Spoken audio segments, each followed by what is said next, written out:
Chapter 188. Ball-sharp nose, thin eyebrows, slightly droopy cheeks, faint blue eyes. Kalangos examined himself in the mirror. He was certain that he looked no different from the unconscious man.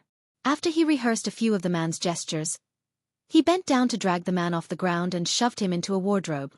Then, he extended his right hand. With an audible snap, he broke the man's neck. Kalangos took out his handkerchief and wiped his hands before closing the wardrobe door. He slowly walked back to the mirror, wore a black double-breasted suit, tied a bow tie, and raised a bottle of amber-colored cologne. He dripped a few drops on his wrist, then dabbed them over himself. Kalangos tidied his hair in front of the mirror, then walked out of the room. He clasped his hands and told his butler who was waiting outside, "Don't let anyone enter my room. I'm keeping something very important in there." "Yes, Baron." The balding butler pressed his hand against his chest and bowed. "Your carriage and personal servant is waiting downstairs. Duke Negan's invitation card is there as well." Maintaining the Baron's mannerisms, Kalangos nodded indiscernibly.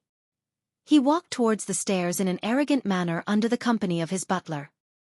A Baron who is riddled in debt, to the point of not wanting to hire a normal security guard, has actually maintained his hiring of a butler, personal male servant, 2 attendants, 2 first-grade maidservants, for second-grade maidservants, 2 laundry female workers, 1 carriage driver, 1 stablemaster, 1 gardener, 1 chef, and 1 sous chef. To these foolish nobles, dignity really is everything.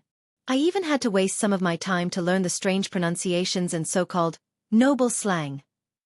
Kalangos thought to himself in disdain. Backlund.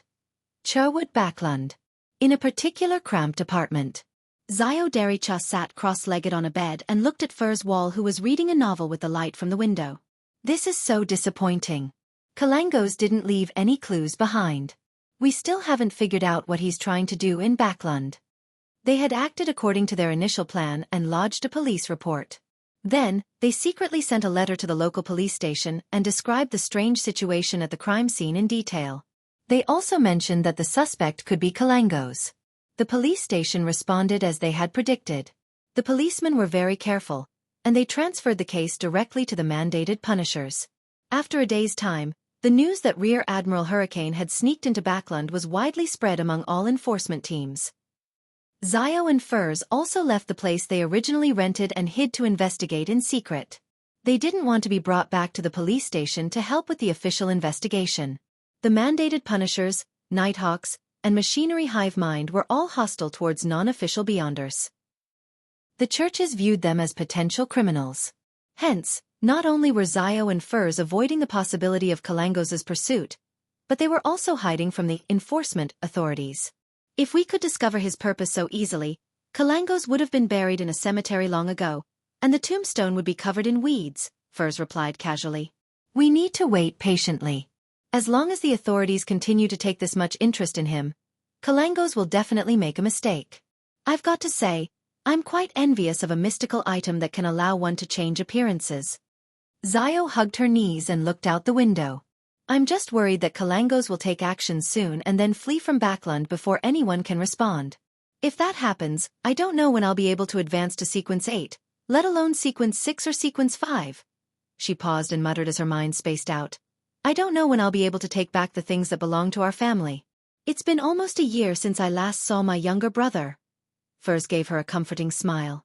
When you fulfill your wishes, please allow me to write your experiences into a story. It would definitely be an interesting and exciting one. I actually find Miss Audrey very generous. Even if Kalangos escapes, I think she'll still reward us handsomely. We've been busying ourselves for so long after all, and we've even caused Kalangos to appear. I hope so. Sigh, why can't I have any fortuitous encounters? Xiao grabbed her shoulder-length blonde hair. Furs frowned and said, in the Beyonder world, fortuitous encounters are usually accompanied with danger. I have yet to figure out what the ravings we hear during the full moon mean, or if they will result in negative changes. Fortuitous encounters without dangers may exist, but they are very, very rare. It's difficult for your wish to be fulfilled, unless we receive the favors from an orthodox deity or the attention of some friendly hidden existence. However, it would be hard for us to tell if it was really an evil god or devil in disguise. Xiao sat straight and drew a crimson moon on her chest. May the goddess watch over me. Duke Negan was in his mansion located in Backland, Empress Borough, where he was hosting a grand ball. There were two parts of the mansion.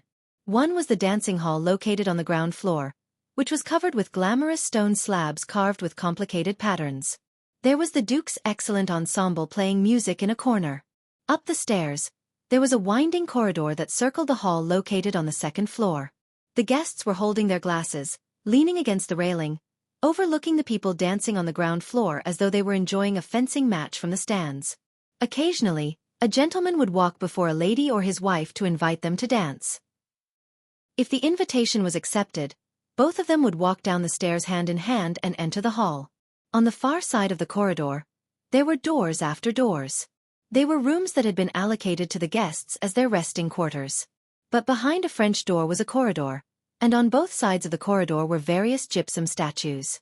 They were all the ancestors of the Negan family. At the end of the corridor was another hall which could see the ball. Long tables were covered with a variety of delicious food and fine wine, and another ensemble belonging to the Duke was playing relaxing melodies for the guests. In the hall, the guests were gathering in groups. Some were seated and some stood around, chatting about all kinds of matters. Those who wished to get away from the frivolities for a while would go to the attached balconies to overlook the garden and enjoy the crimson moon in the sky. After participating in the opening dance, Audrey Hall stood on the second floor above the dancing hall and stared at the candles on the huge crystal chandeliers hanging from the rooftop in a daze. However, she noticed that many young men were appearing to pump themselves up to come over and invite her for a dance. So, she wisely left the place and went to the corridor that connected to the dining hall. How boring, but my attendance is necessary. Sigh, can't they just let me observe in silence? I have to say, some people have rich facial expressions when they dance. They remind me of animals seeking mates. Audrey lowered her head, looked at the tips of her feet, and walked in a straight line out of boredom. Just then, the corner of her eyes caught an approaching figure. She slowed down, stood straight, and instantly became the elegant yet quiet Miss Hall. "Good day, Baron Grammer," Audrey greeted with a flawless smile and etiquette. Baron Grammer had thin eyebrows and faint blue eyes. He smiled and bowed. "Nice to meet you again, Miss Hall. You are the brightest and most dazzling gemstone at this ball." After exchanging a few words, Baron Grammer headed for the dancing hall while Audrey continued approaching the dining hall. After a few steps, she suddenly frowned. There was puzzlement in her green eyes. Baron Grammer isn't the same as before.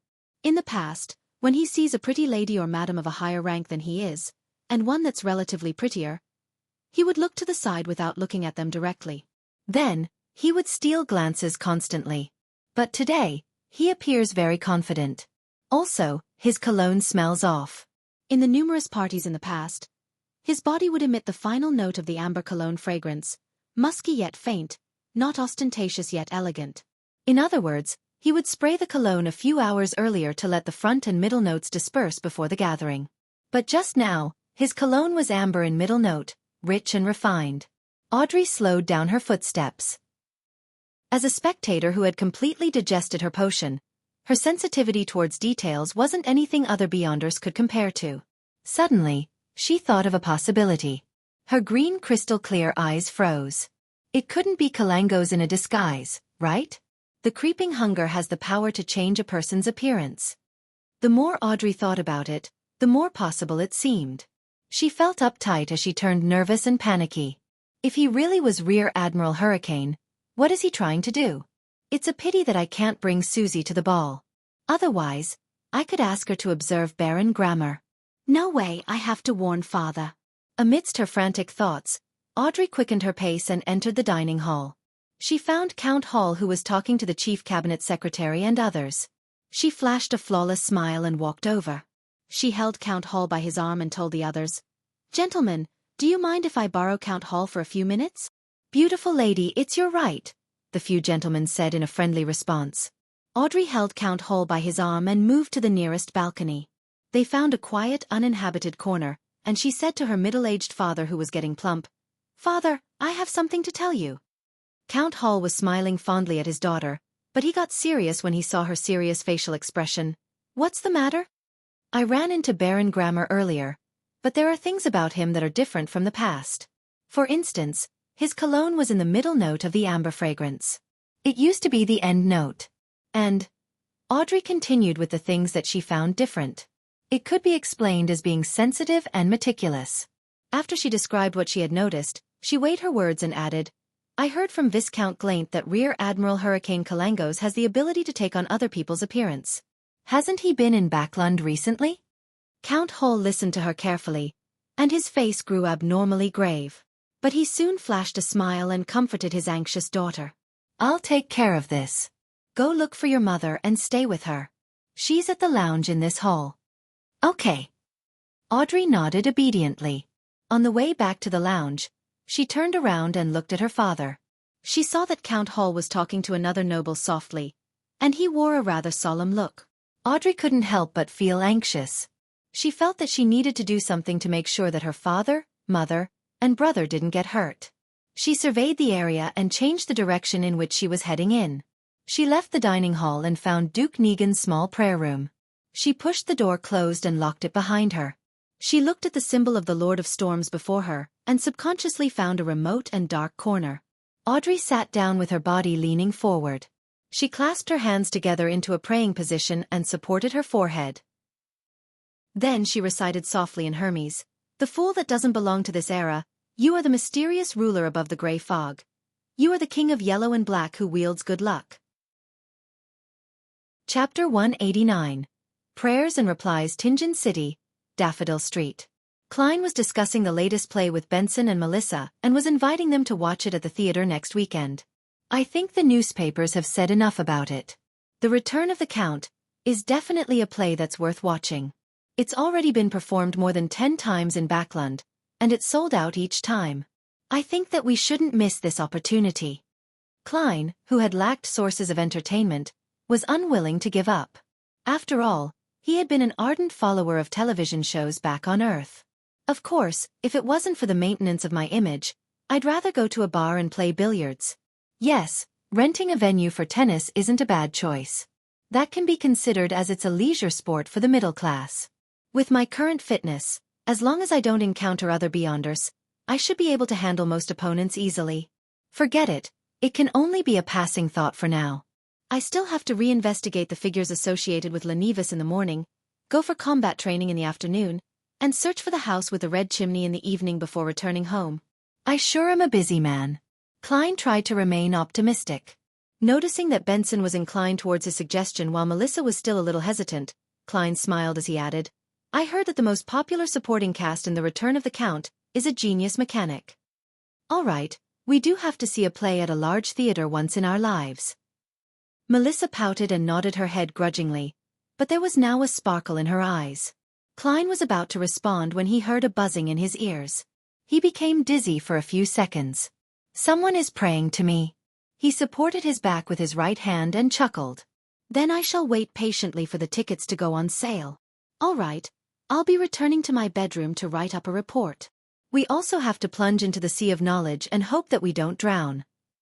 Benson let out a self-deprecating laugh as he returned to the dining room with Melissa. Klein went to the second floor and locked the door to his room. He sealed the room with a wall of spirituality, then he took 4 steps counterclockwise as he recited the incantations, returning to the world above the gray fog.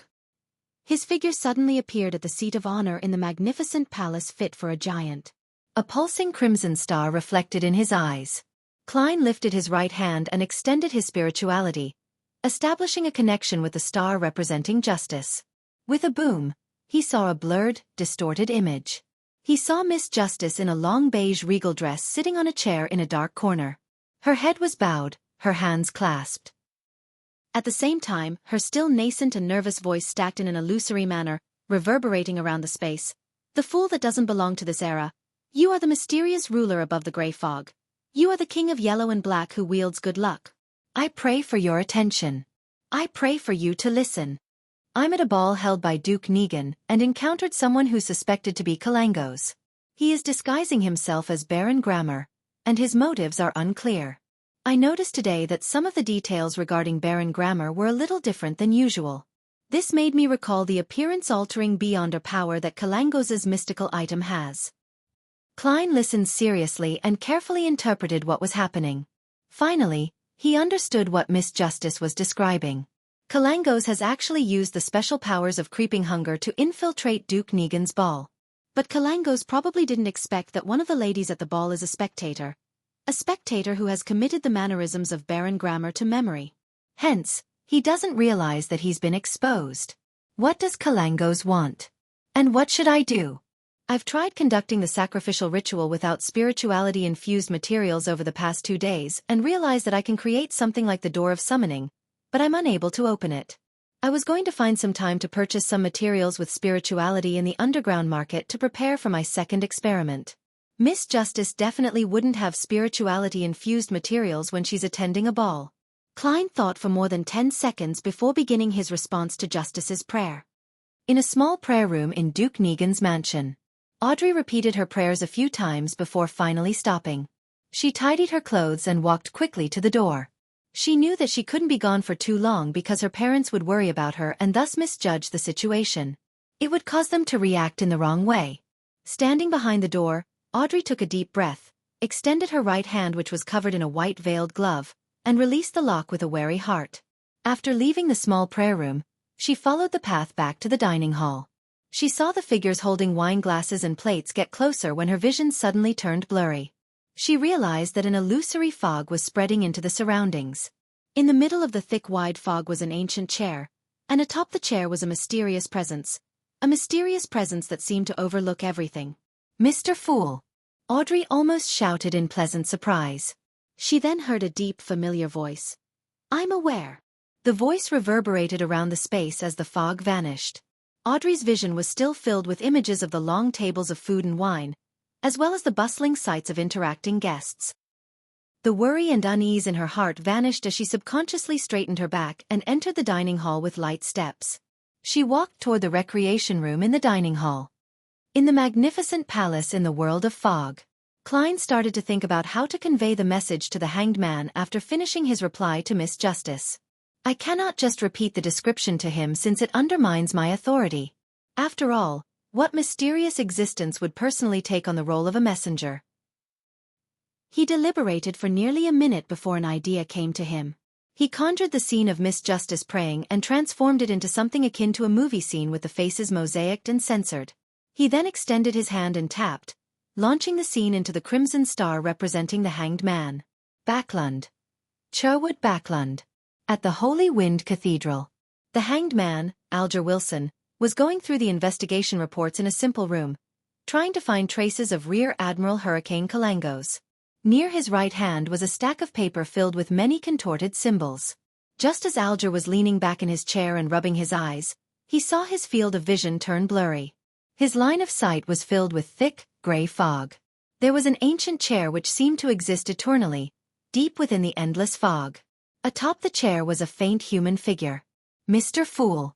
Just as this thought came to Alger, he saw that another hazy figure in a regal dress within the grayish-white fog. She was in a praying position repeating, "I'm at a ball held by Duke Negan and encountered someone who's suspected to be Kalangos.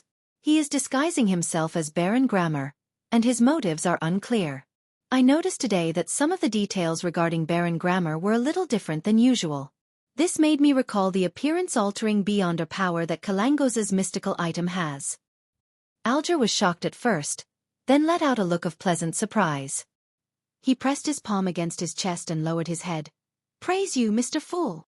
Everything he saw or heard vanished before he finished his sentence as if nothing had happened. Staring at the desk strewn with Emperor Rosel's diary pages and his investigation reports, Alger's pupils constricted as he realized how powerful the fool was once again. This was the Holy Wind Cathedral, once the headquarters of the Church of the Lord of Storms. Even though that was history from more than 1,000 years ago, many believers still viewed this place as sacred. But Mr. Fool could still descend upon this space without warning and give a reply. After nearly 20 seconds of silence, Alger gathered his stuff and exited the room. He was going to look for one of the cardinals of the Church of the Lord of Storms, the Archbishop of the Backlund Diocese, Spellsinger of God, a snake. For Alger Wilson, being able to kill Rear Admiral Hurricane Kalangos personally was the best course of action. But if he was unable to do that, guaranteeing that he was really dead was also acceptable in his book. After forwarding Miss Justice's description to the hanged man, Klein left the mysterious world above the gray fog and returned to his bedroom. While he was in no hurry to dispel the wall of spirituality, he sat before his desk and took out a piece of paper. He picked up a pen and began his letter. According to an urgent indication from a source, Kalangos has used the abilities of a shepherd to take on the appearance of Baron Grammar and has infiltrated Duke Negan's ball. His motives are unclear as of this moment. Klein wasn't worried that Mr. Azek would be suspicious of him or doubt why someone in Tingen would be so quick to know something that just happened in Backlund, for the telegraph existed in this world. I don't know if you would be interested in this, but I thought that I should let you know. Klein quickly ended the letter and folded the piece of paper. He then found the ancient copper whistle, brought it to his mouth, and gave it a hard blow. The gigantic, terrifying and illusory skeleton messenger appeared once again, still standing at its original spot, not minding that its head was going through the ceiling. Klein fought back the urge to use the abilities of the clown to turn the letter into a flying dagger. He tossed the letter towards the messenger without a fuss. He then blew on the copper whistle once again to end the summoning. Klein collected himself and went through the events in his head once again. This was all he could do for the time being. Although Klein could also make use of the summoning ritual and bring the flaring sun charm directly to Backlund, it was too dangerous for him to do so. First, Kalangos was a sequence 6 wind-blessed and had with him the creeping hunger. Second, it was too troublesome. He had to first bring the flaring sun charm to the world above the grey fog. Third, his image would be affected. Thus, he wisely gave up on this idea. To be honest, the problem is not too serious. Duke Negan is the most influential noble outside of the royal family, a key member behind the Conservative Party. There will be many high-ranking nobles attending the ball today. I have no doubt that there are Beyonders guarding the area. If not for this consideration, there would have been no need for him to infiltrate the place under a disguise. Since Miss Justice noticed him early, the nobles should be prepared. This incident shouldn't blow out of control. I wonder how fast Mr. Azek's messenger is? If it travels through the spirit world, Mr. Azek could still likely make it in time for the main course. But if it's as slow as Madame Daly's messenger, then he might only read about the incident in tomorrow's paper. Klein nodded indiscernibly and tossed this incident to the back of his head. After all, there was nothing more that he could do. Chapter 190. The assortment of abilities in Duke Negan's mansion, in the dancing hall. Disguised as Baron Grammar, Kalangos held a glass of blood-red Ormer grape wine and casually stood behind the railing on the winding corridor on the second floor. He overlooked the people on the dance floor and enjoyed the view of the glamorously dressed ladies. However, there was no lust in his eyes. They were as calm as a frozen lake. From the corner of his eyes, he stole glances at the hanging chandelier and the nearby Duke Negan, who was looking at the beautiful figures passing by. The Duke was wearing a well-ironed navy uniform with red ribbons attached to the medals on his shoulders. He preferred to wear his military uniform on formal occasions, in remembrance of his decades of illustrious service while in the military. However, he had put on much weight since then. His once sharp grey eyes had been left turbid and filled with desire. However, he took good care of himself, as the wrinkles at the corners of his eyes, lips and forehead were faint, and his black hair was still thick and luxuriant. That was Palace Negan, the current Duke Negan, the main supporter of the Conservative Party, the brother of Prime Minister Aguisid, one of the richest and most powerful men in the Lone Kingdom. At the same time, he was also the reason why Kalangos had sneaked into Backlund. The thought of assassinating such an important figure makes me shiver in excitement. Kalangos retracted his gaze and closed his eyes. He was willing to accept the commission because he had been offered a sufficiently attractive price, and it was also because Kalangos loved adventure and enjoyed taking on difficult challenges. If this assassination is successful, my fame will spread across the northern and southern continents, placing me above the four kings. And I'll receive a card which contains the mystery of God that the Emperor Roselle created. Kalangos suppressed his excitement and lowered his head to examine his left hand. Creeping hunger had become transparent. It was impossible to tell that Baron Grammar was wearing a glove via the naked eye or through contact. This is such a magical item. If it wasn't for this, a Sequence 6 like me wouldn't have achieved the rank of Pirate Admiral. Thoughts flashed through his mind as bouts of regret surged within Kalangos. In his years as a pirate, he had seen and interacted with many Beyonders. Among them were members of the Aurora Order, who enjoyed adventuring at the ends of the Sonia Sea. So, he knew that creeping hunger was still rather different from a real shepherd. Firstly, the speed of switching states was too slow. It required at least a second, but a real shepherd could switch instantly. Secondly, the controlled soul could only use 1 to 3 abilities before the person died. As for what abilities could be used and how powerful they were, that all depended on luck. On the other hand, a real shepherd could decide on the 3 abilities. They didn't have to gamble like they were at a casino. Lastly, creeping hunger could only have 5 souls at the same time, while a real shepherd could have 7. Of course, both had the same restriction, which was that they could only control 1 soul at a time, and they could only use the soul's corresponding Beyonder powers and their own Beyonder powers. If they wanted to replace one of the souls with a new soul, the procedure would be irreversible. Kalangos went through 7 or 8 years of adjustment and finally settled with 5 souls. Their abilities complemented one another and made their owner very terrifying. Because of the constant adjustments and experimentation that he did over the years, there were rumors among the pirates that claimed that Rear Admiral Hurricane was omnipotent. During the ardent dance music, Kalangos rehearsed the subsequent actions he would take in his mind. He sighed with regret in his heart. It's a pity that I didn't find the traveler over the past few days. Otherwise, I wouldn't have to worry about anything tonight. If he had captured the woman that was most likely a traveler, Kalangos wouldn't have hesitated to feed one of the 5 souls that he was grazing to the creeping hunger. To him, a traveler's ability would be invaluable. Kalangos stole a glance at the huge crystal chandelier hanging from the rooftop and decided to wait no longer. The soul that he controlled currently had only 1 ability, which was to change his appearance. But it didn't possess any power to fight against other Beyonders. However, the transformation ability was still very useful, and Kalangos hadn't been willing to replace it with something else all this time. The good thing was that no matter which soul he controlled, Kalangos could use his wind-blessed Beyonder powers at the same time.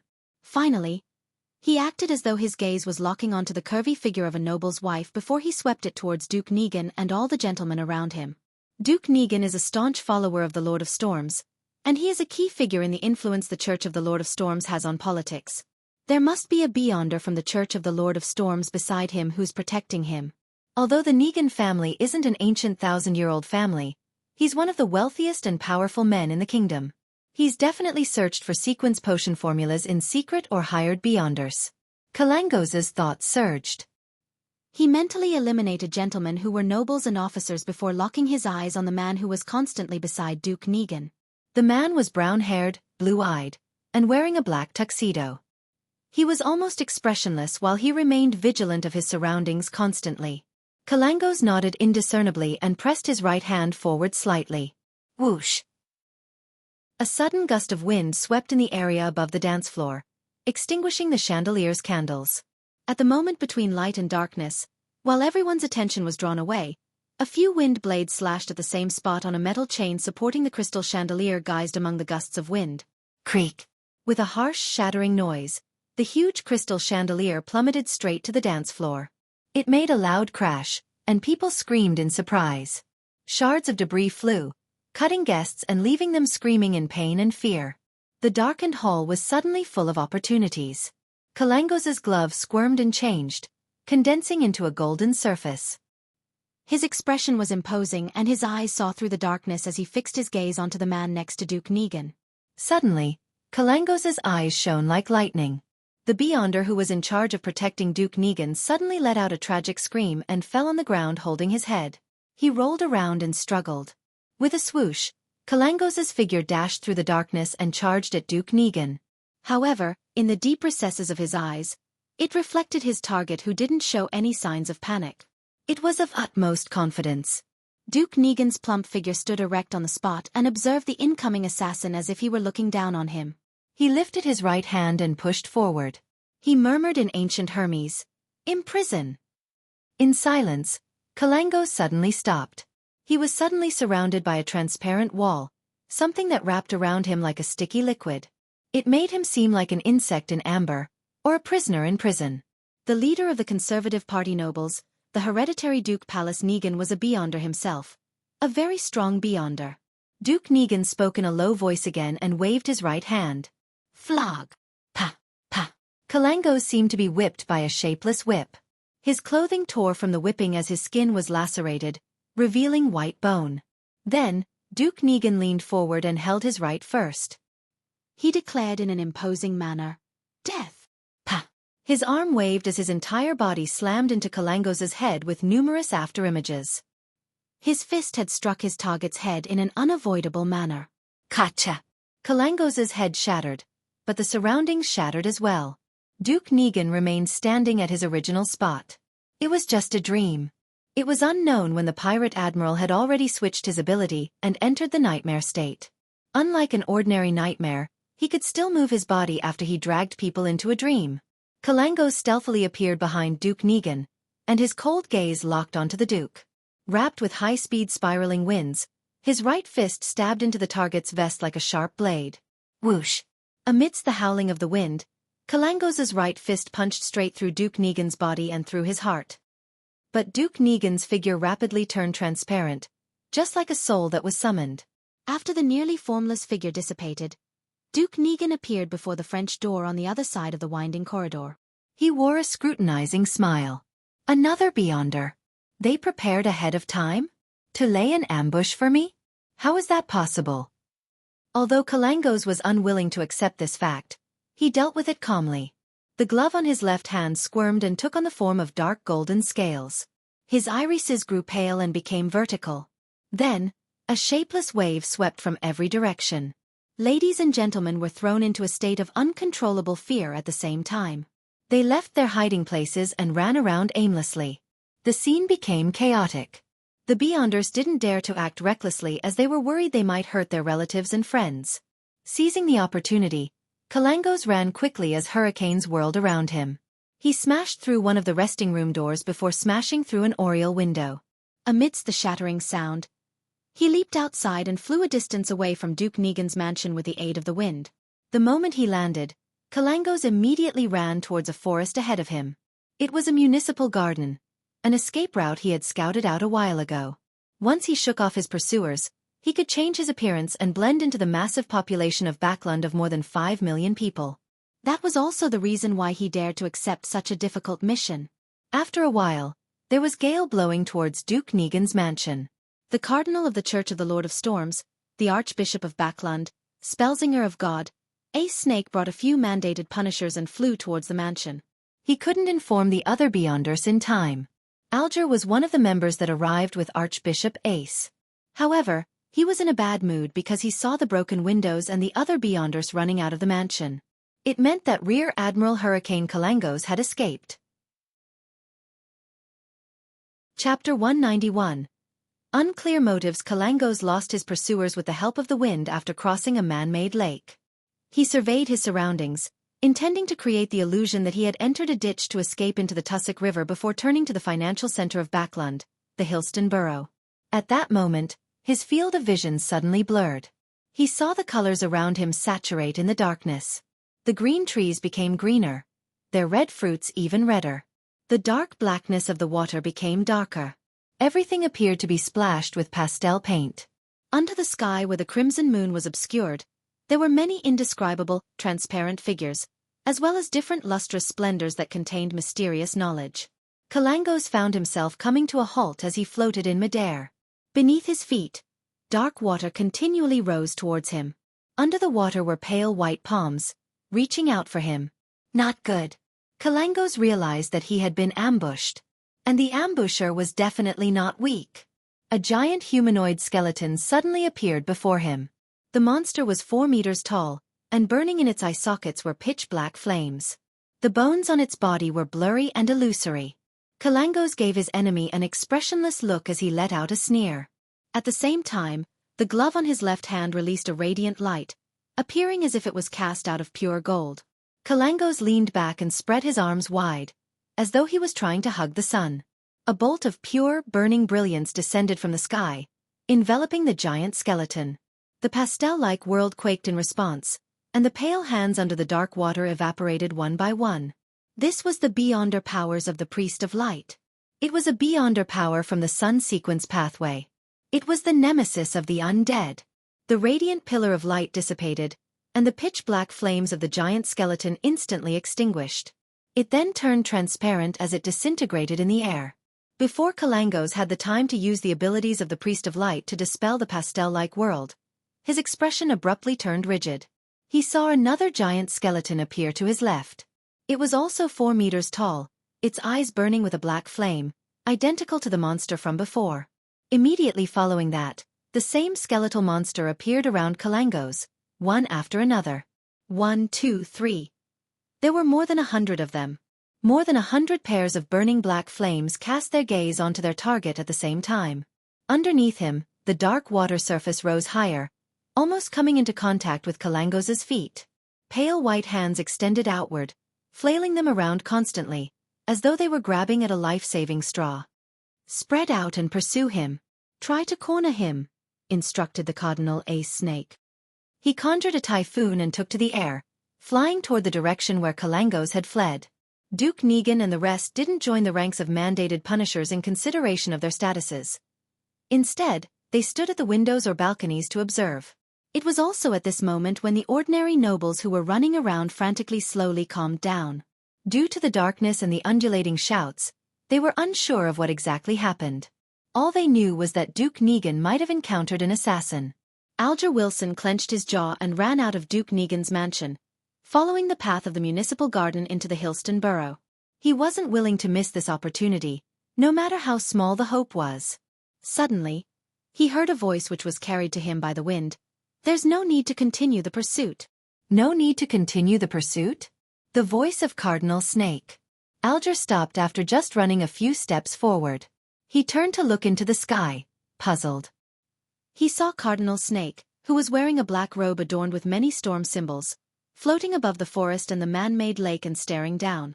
Alger creased his brows and sped over to where the cardinal was without considering the reason. As he neared his position, he made use of his seafarer abilities to get a clearer look. The Spellsinger of God showed no expression, but his posture made it evident that he was serious. His exposed white hair that peeked out from under his black hat swayed with the wind, accentuating his stern silver eyes. Alger retracted his gaze and ran out of the forest. The scene of the calm pond reflecting the crimson moonlight suddenly appeared in his eyes. On the pond's surface, a tall figure was floating near the bank. That figure had a unique wide jaw. His brown hair was tied in a ponytail. His dark green eyes were cold, yet blank. Kalangos! Rear Admiral Hurricane Kalangos! Alger was taken aback at first, then he felt both surprise and joy. He couldn't believe his eyes, and even suspected that the darkness was causing him to hallucinate. Before he could react, he suddenly saw Kalangos's face rot rapidly. It oozed a yellow-green liquid, his flesh peeling off piece by piece. Pat, pat, pat. All that was left of Kalangos's face was a skull. His 2 vacant eyeballs fell from their sockets and onto the ground beside the lake. Kalangos fell apart completely. His clothes draped over his rotting flesh and white bones and blocked the sparkling radiance. In less than 20 seconds, one of the 7 pirate admirals, Kalangos, had died mysteriously in front of Alger's eyes. This shocking scene was etched deeply into Alger's mind. It made him suspect if he was having a terrifying nightmare. What was happening? Didn't Kalangos escape successfully? Why did he die so simply, yet so mysteriously here? What did he encounter for him to lose his life in such a short amount of time?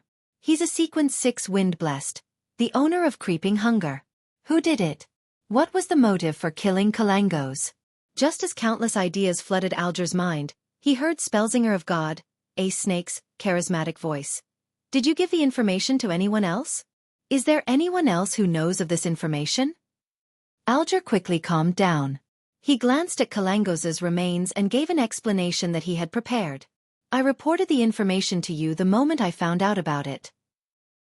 He couldn't help but grumble inwardly. If it wasn't for the fact that Ace Snake had gone for a walk along the Tussock River, forcing me to spend time finding him, Kalangos might not have even escaped Duke Negan's mansion. Of course, he didn't dare say this in front of a high-sequence beyonder. He could only respectfully and humbly continue.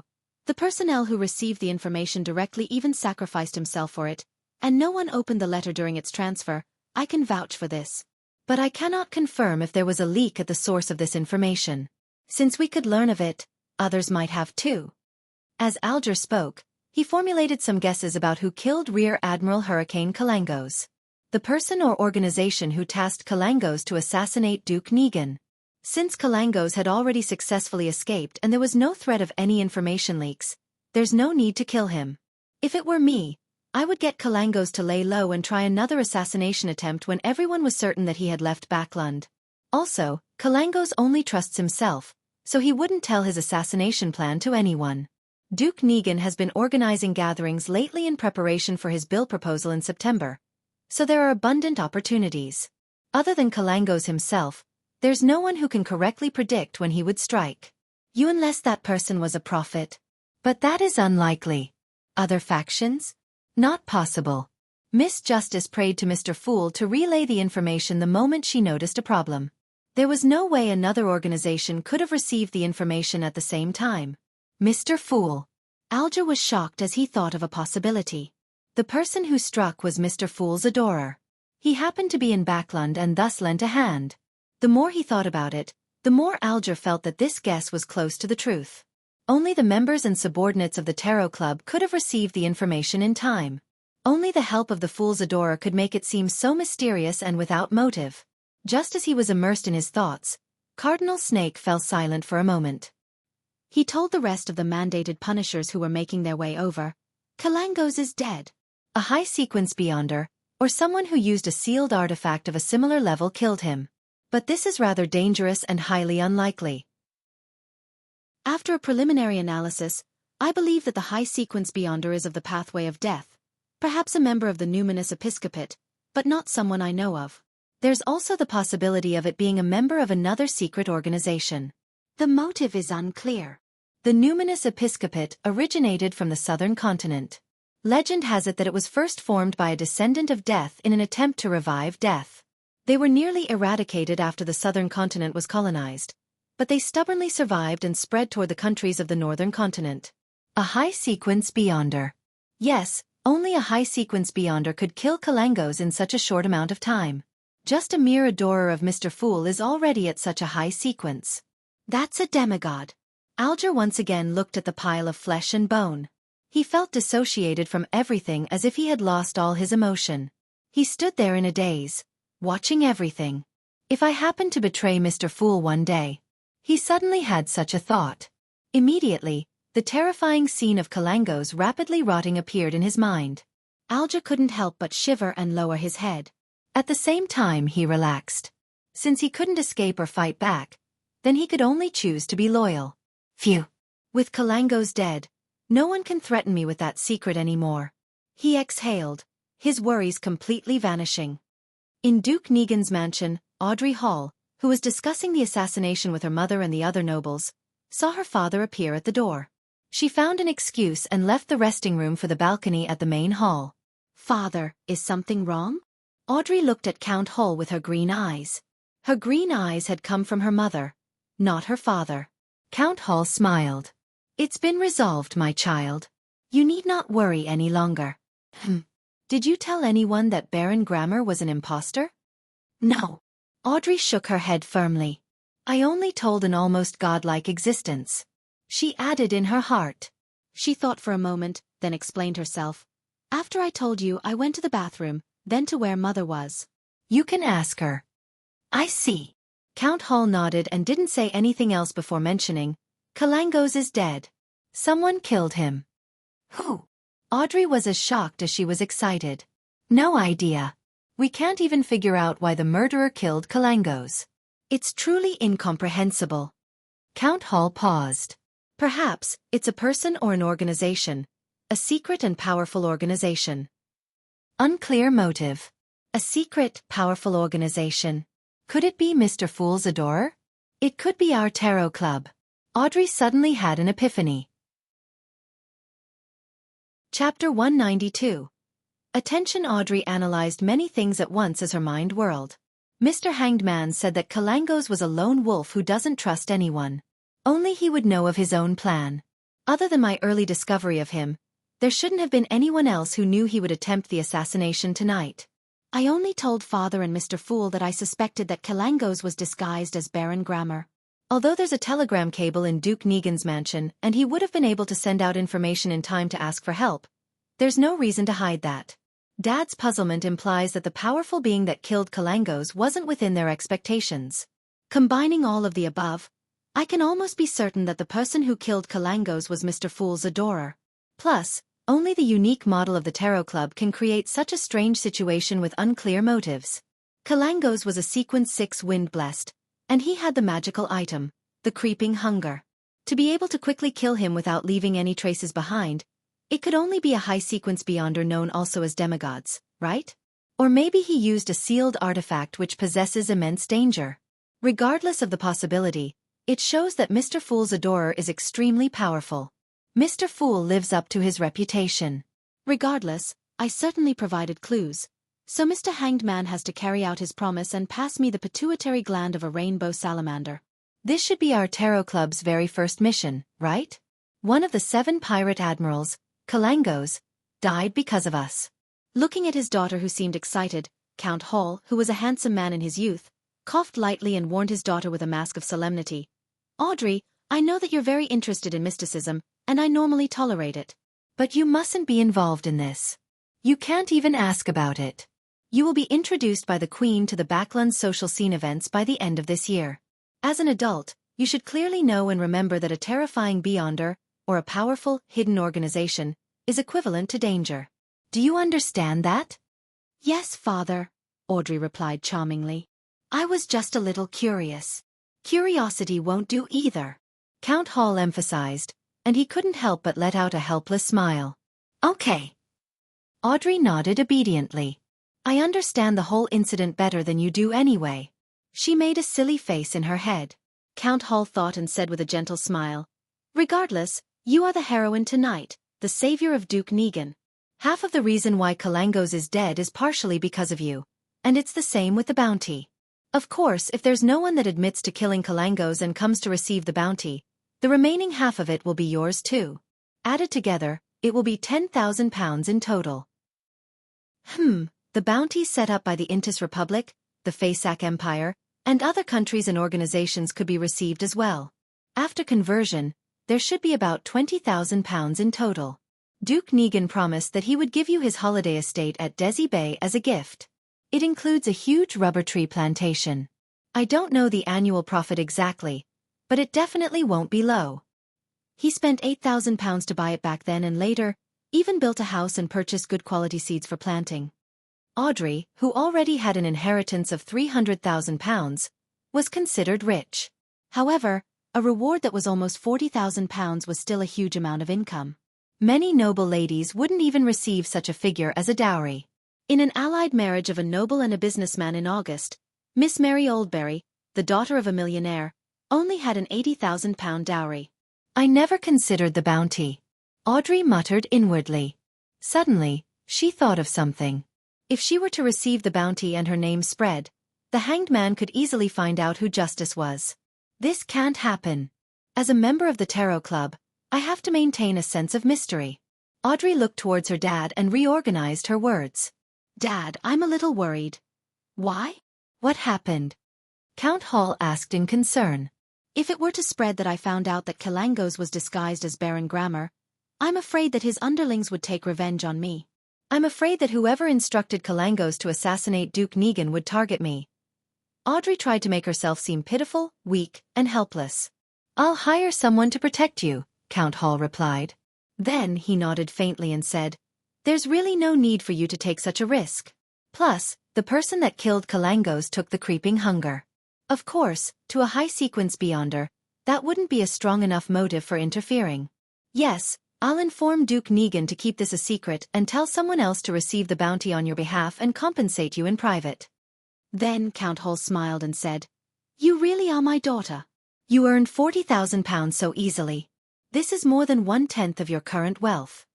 The £300,000 was what he had set aside for her in advance. He would still add in another part when she got married as his daughter's inheritance. Am I as good as you were? Audrey happily asked in reply. Count Hall shook his head and laughed. Much better than I was. The profit from my very first business venture was only £60. Audrey suddenly became extremely thrilled. The satisfaction derived from receiving a £40,000 bounty, getting her father's compliment, causing Kalangos' death, completing an extraordinary task, and the reward of a rainbow salamander's pituitary gland that she was going to get from the Hanged Man amplified her happiness. I really want to report this to Mr. Fool to get his reassurance. No way. A powerful, mysterious being killed Kalangos with an unknown motive. There might be someone observing me in secret, looking for clues regarding Kalangos's death. I can't show any hint of abnormality. Pooey. There's nothing abnormal about me to begin with. As long as I don't attempt to recite Mr. Fool's honorary name. If Mr. Fool's adorer was really the murderer, he must have already known the outcome. He wouldn't need me to report it to him. Well, do I need to share the bounty with the adorer? No matter what kind of payment method is used to transfer £20,000, it would definitely draw attention. I can't take the risk. Plus, it has always been the hanged man who's been asking for help from Mr. Fool. Technically, he should pay the reward. Yes, after all. He declared that he had many pages of Emperor Roselle's diary. I'll try to gather more pages of the diary to thank Mr. Fool for answering my prayers. He definitely wouldn't be interested in crass money. Audrey quickly determined her next course of action. In Duke Negan's mansion, in a secret study room, the fat and tall Duke sat on a high-backed chair behind a desk. He was smoking a cigar as he looked at the Spellsinger of God, Ace Snake, Prime Minister Iron Negan, and the others opposite him. Based on our current knowledge, we still aren't certain of the identity of the high-sequence Beyonder that killed Kalangos.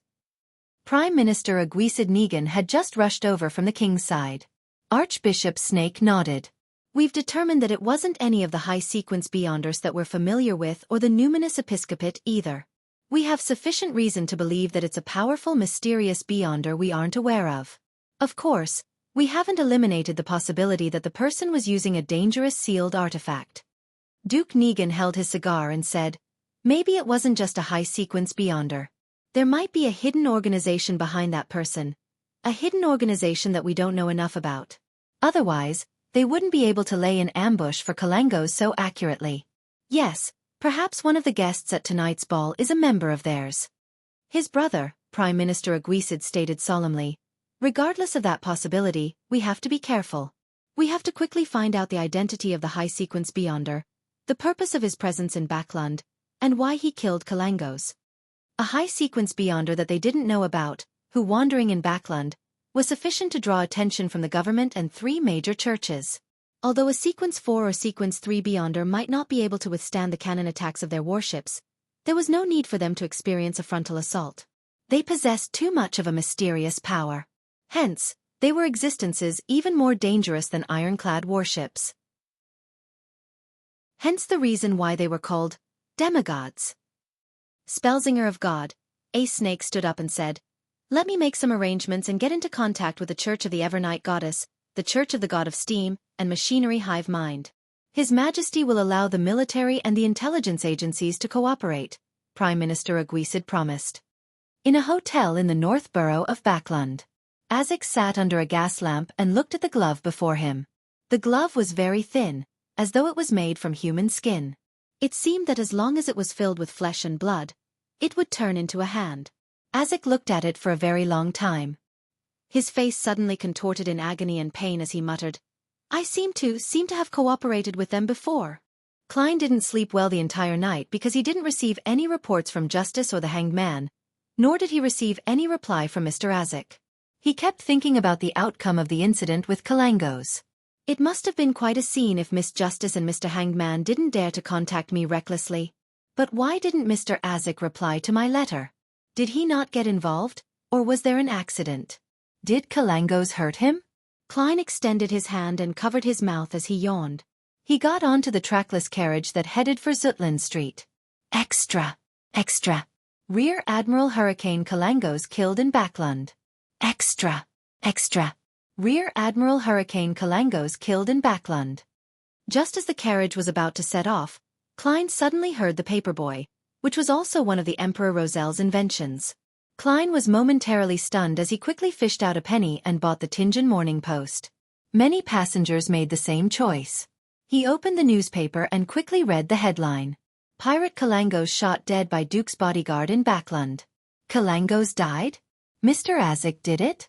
Klein fell into deep thought and lampooned himself, as the boss behind the scenes. I actually had to find out the outcome from the newspapers. Chapter 193. Coming to a close, the article covering what happened to Kalangos wasn't long, and all it stated was the time, place, people involved, and the outcome. As the saying goes, the more succinct the content, the more serious the situation. Something that happened in Backlund at 8 or 9 last night is already being reported in Tianjin City this morning. The spread of information in this world isn't too slow due to the exceptional contributions of Emperor Roselle. It must have been one of the nobles or ministers who attended the ball who leaked this information to some reporter. Then that reporter used the telegraph to send this sensational news to the news companies in various counties. The morning papers are usually drafted at night and printed after midnight before being distributed in the morning. There was just enough time to make changes and publish this article.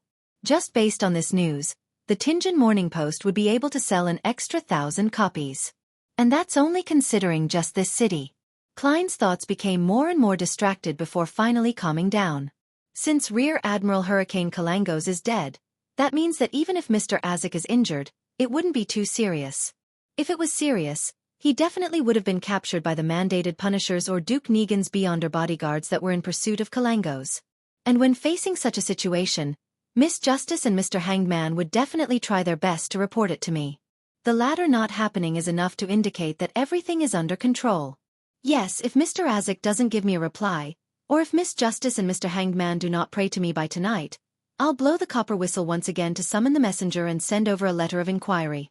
Relaxing, Klein shifted his attention away from the newspaper. Then he surveyed the public carriage. Most of the people who could afford transport like this could read, and under the influence of the term extra, many had bought the Tianjin Morning Post. Now, a few of them were quietly discussing the incident. The King of Pirates and the Admirals have been terrorizing the sea routes for a long time. They back off when they see the battleships of the various countries, but they don't pay much regard to merchant ships. Even though Kalangos had only been inducted as one of the 7 pirate admirals for less than a decade, he's the first to be killed by the government. Frankly, I'm curious as to what he was doing in Backlund. When a pirate leaves the ocean, death is a foreseeable outcome. Let's hope that there will be a more detailed report in the future. Holy Lord of Storms, I wish to know which of Duke Negan's bodyguards killed Kalangos. His bounty was a full 10,000 pounds. 10,000 pounds. If I had 10,000 pounds, I would immediately quit my job and buy 2 or 3 medium-sized nurseries. I would invest in the shares of some colonizing companies and railroad companies, and receive a stable dividend every year. That's only the bounty of this kingdom. Intis, Faysac, Fainapotter, and some merchant organizations also have bounties for Rear Admiral Hurricane Kalangos. I sure hope that there's a newspaper that will give a full list of the bounties. 10,000 pounds?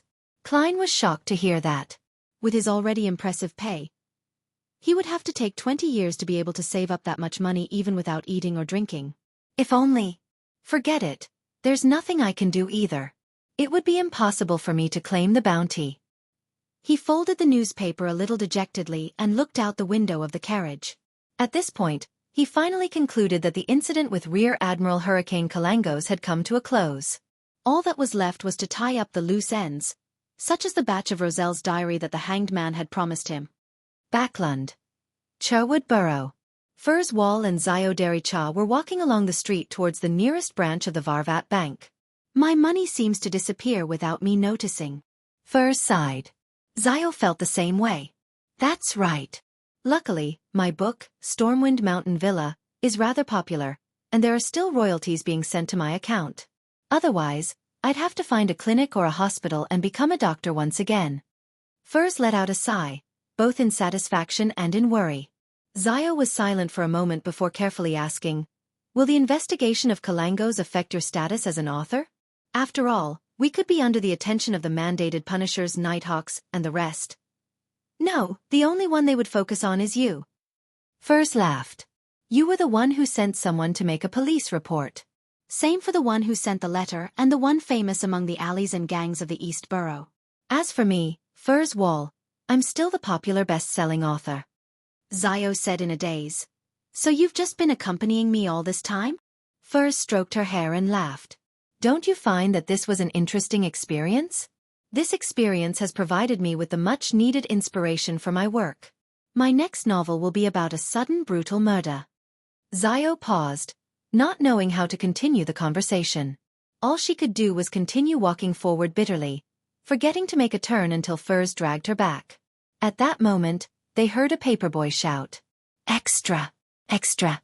Rear Admiral Hurricane Kalangos killed in Backlund. What? Zio and Furs looked at each other in confusion. They only came to their senses after the paperboy repeated himself multiple times. What? Kalangos is dead? Furs couldn't believe what she was hearing. He's dead. How did he die so suddenly?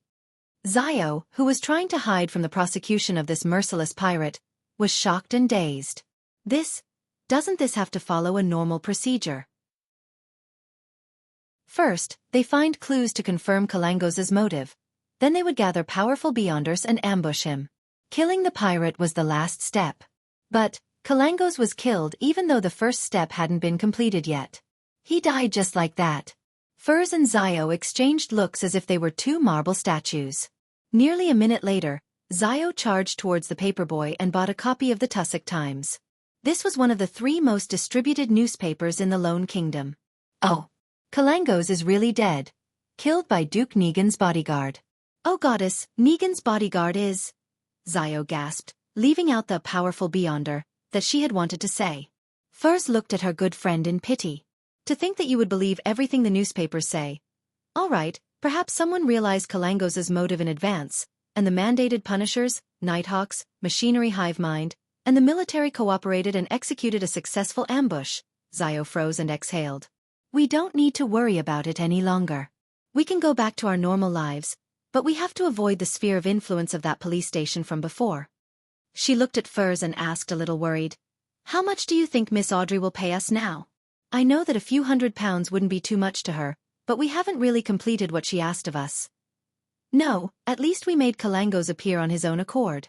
The reason he rushed to take action and fall for the ambush was definitely in some part due to our contributions, Furs consoled her.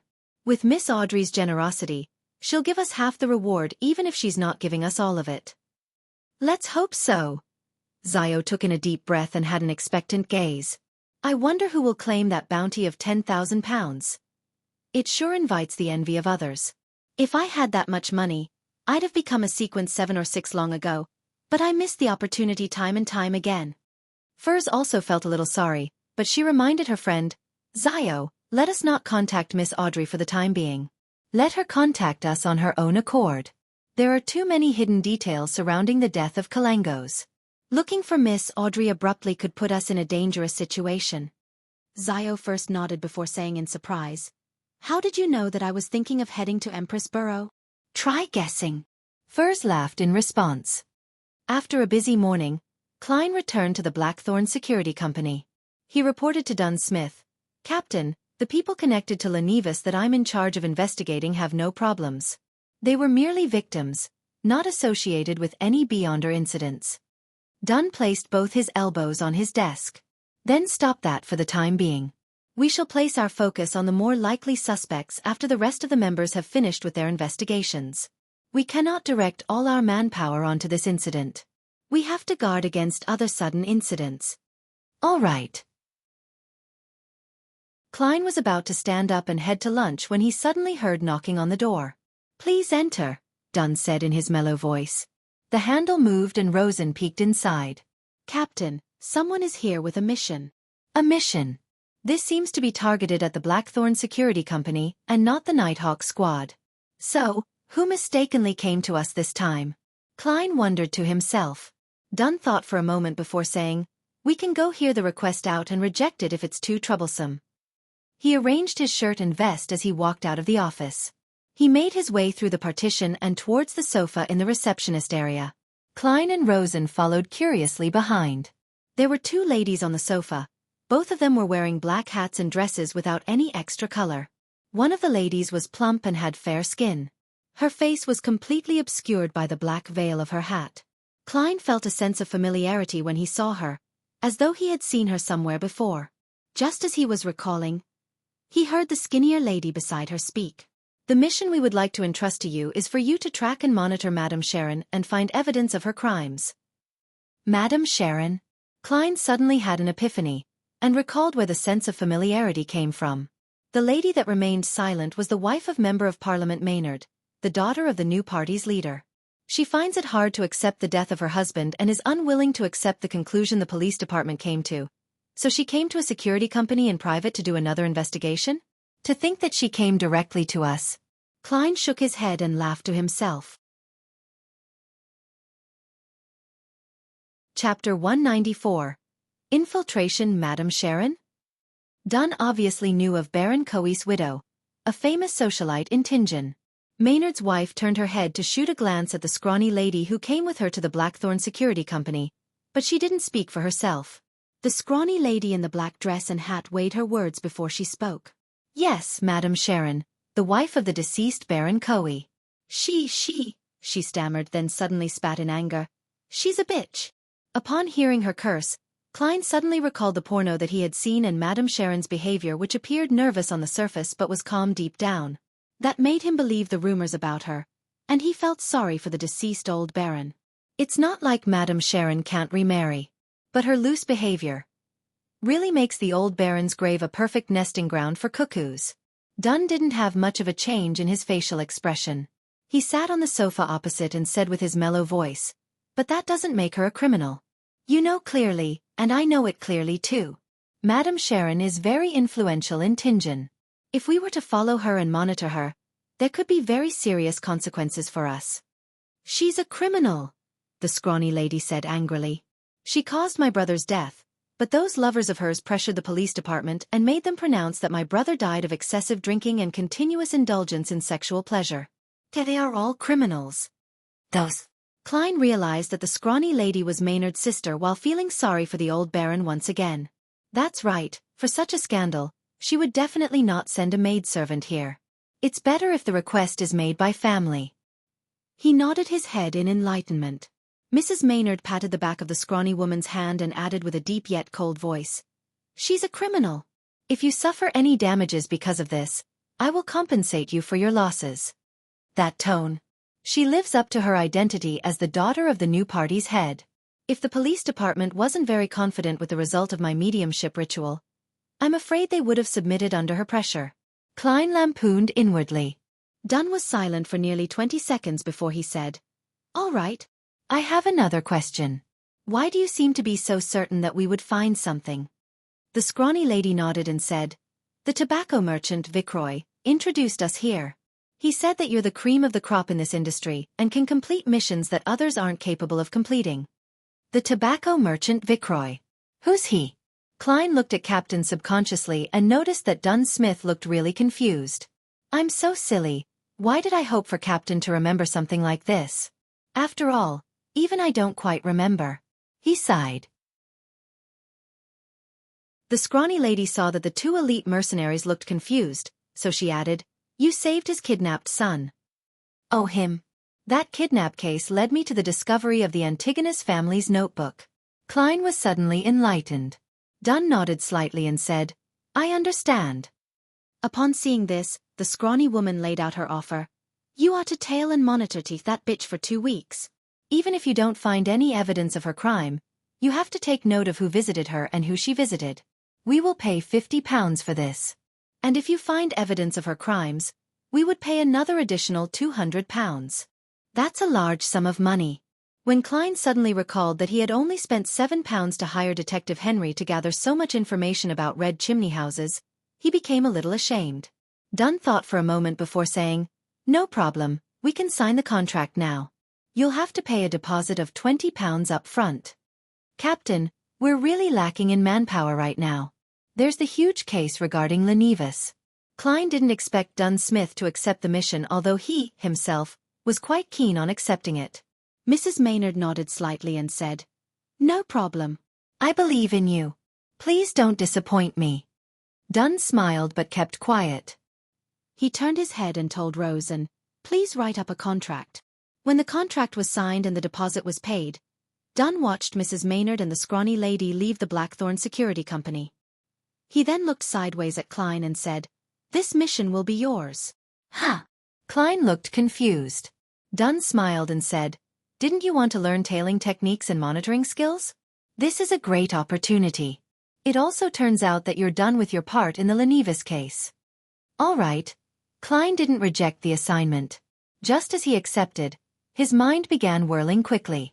According to the rules, Half of the mission's commission is handed to Mrs. Oriana as additional funding for the team. The remaining would be split among the involved members. However, it seems like I'm the only one handling the case. Regardless of whether the investigation succeeds, there will be at least £25 of income. On top of that, I'll receive my usual weekly pay. If I really could find some clues, I could even receive £125. Captain is a wise man. Dunn stole a glance at him and said, "Learn the tailing techniques and monitoring skills from Leonard and Fry in the morning, and put your combat training on hold for this week." "Yes.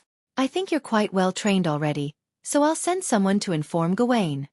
Learn tailing techniques and monitoring skills from Leonard and Fry? That doesn't seem very reliable. Klein was stunned. He could imagine Leonard using only one method, which was playing his Phaenopotter lute while singing melodious poetry. Then, he would probably seduce Madame Sharon to bed in order to monitor her up close. As for Fry, he had a unique air to him. He was cold and gloomy, so no matter where he went, he would catch the attention of others. How could such people make good spies? As his thoughts churned, Klein replied seriously, "All right." Dunn nodded slightly and walked towards the partition. Suddenly, he paused, turned around, and hesitated before he spoke. "Do you remember the tobacco merchant? What was the kidnapping about?" "So you didn't remember anything or understood anything? Why were you acting so staid and confident?" Klein face-bombed. Based on Leonard's guidance, Klein wasn't in a hurry to tail Madame Sharon, even though he knew that she stayed on Osna Street in the East Borough. Until you know the target's routine, you can't tail your target recklessly. Plus, monitoring alone makes it difficult to take note of everything. "Unless you don't eat, drink, sleep, and go home," Leonard had said. Hence, Klein followed his suggestion and found one of the triad bosses in the Hound pub and spent £5 to get his underlings to monitor Madame Sharon and record her daily routine. Luckily, this can be reimbursed. Why does it feel like I'm subcontracting? On Friday afternoon, Klein received the investigation report from the triad boss. Calling it an investigation report was an obvious insult to professional detectives. Not one of the triad boss's underlings was literate. They relied on drawings and symbols, which was then interpreted and organized by their semi-literate boss who had attended Sunday school for a year. Klein got a headache just from reading it and took quite a while to finish reading the report. According to the surveillance, Madame Sharon seldom leaves her place recently. There aren't many guests who visit either. She might be affected by Maynard's death. Those triad underlings are quite capable. They even gathered information from Madame Sharon's maidservant. She will be attending the Conservative Party's banquet tonight. She might return home quite late, or maybe not return. This is an opportunity for me to put theory into practice. Klein quickly decided to sneak into Madame Sharon's house and search through it. With his duties regarding the Lenevis case over, the temporary suspension of combat training, and the end of the Kalangos incident, Klein only had two matters on hand. One was to investigate the red chimney houses, and the second was following and monitoring Madame Sharon. In other words, he was relatively free. 2 days ago, he had received Mr. Azek's reply. There was only one sentence on the letter. "I obtained the creeping hunger and recalled something." Klein had finally confirmed that it was Mr. Azek who killed Kalangos and that this amnesiac teacher of his who had a long life was a high-sequence beyonder. However, he didn't dare ask him what he had recalled with the aid of the creeping hunger. Azek obviously didn't want to talk about it. If he was willing to share, he would have described it directly in the letter. In Klein's reply, he only reminded Mr. Azek that the creeping hunger yearned for the flesh, blood, and soul of living humans. He had to find a safe sealing method. In addition, Justice and the Hanged Man had yet to pray to him, but Klein wasn't worried. He understood that both members were afraid of being monitored, so they didn't recite his name recklessly. Gas street lamps illuminated the straight Osna Street at night while the crimson moon hung high above. Klein, who had sneaked out with the clown's balance and agility, leaped over the outer wall of Madame Sharon's house quietly. Passing through the garden, he arrived by the side of the house. He climbed up the water pipe and slipped onto the balcony on the second floor. Klein had never even climbed a tree successfully when he was young, so it was quite a monumental event. He took out a tarot card from the pocket of his black windbreaker, slotted it into the gap of the balcony door, lifted it lightly, and unlocked the door. The servants are so careless. They didn't use an additional lock. Otherwise, I'd have to try entering by climbing through the window.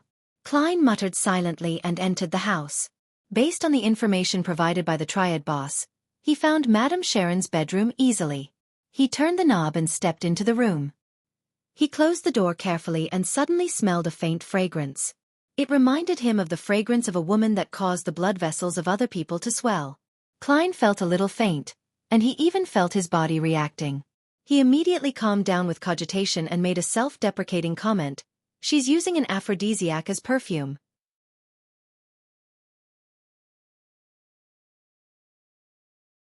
Grabbing the silver chain and allowing the pendulum to fall, Klein dispelled the excitement that the fragrance in the room gave him and entered a state of cogitation.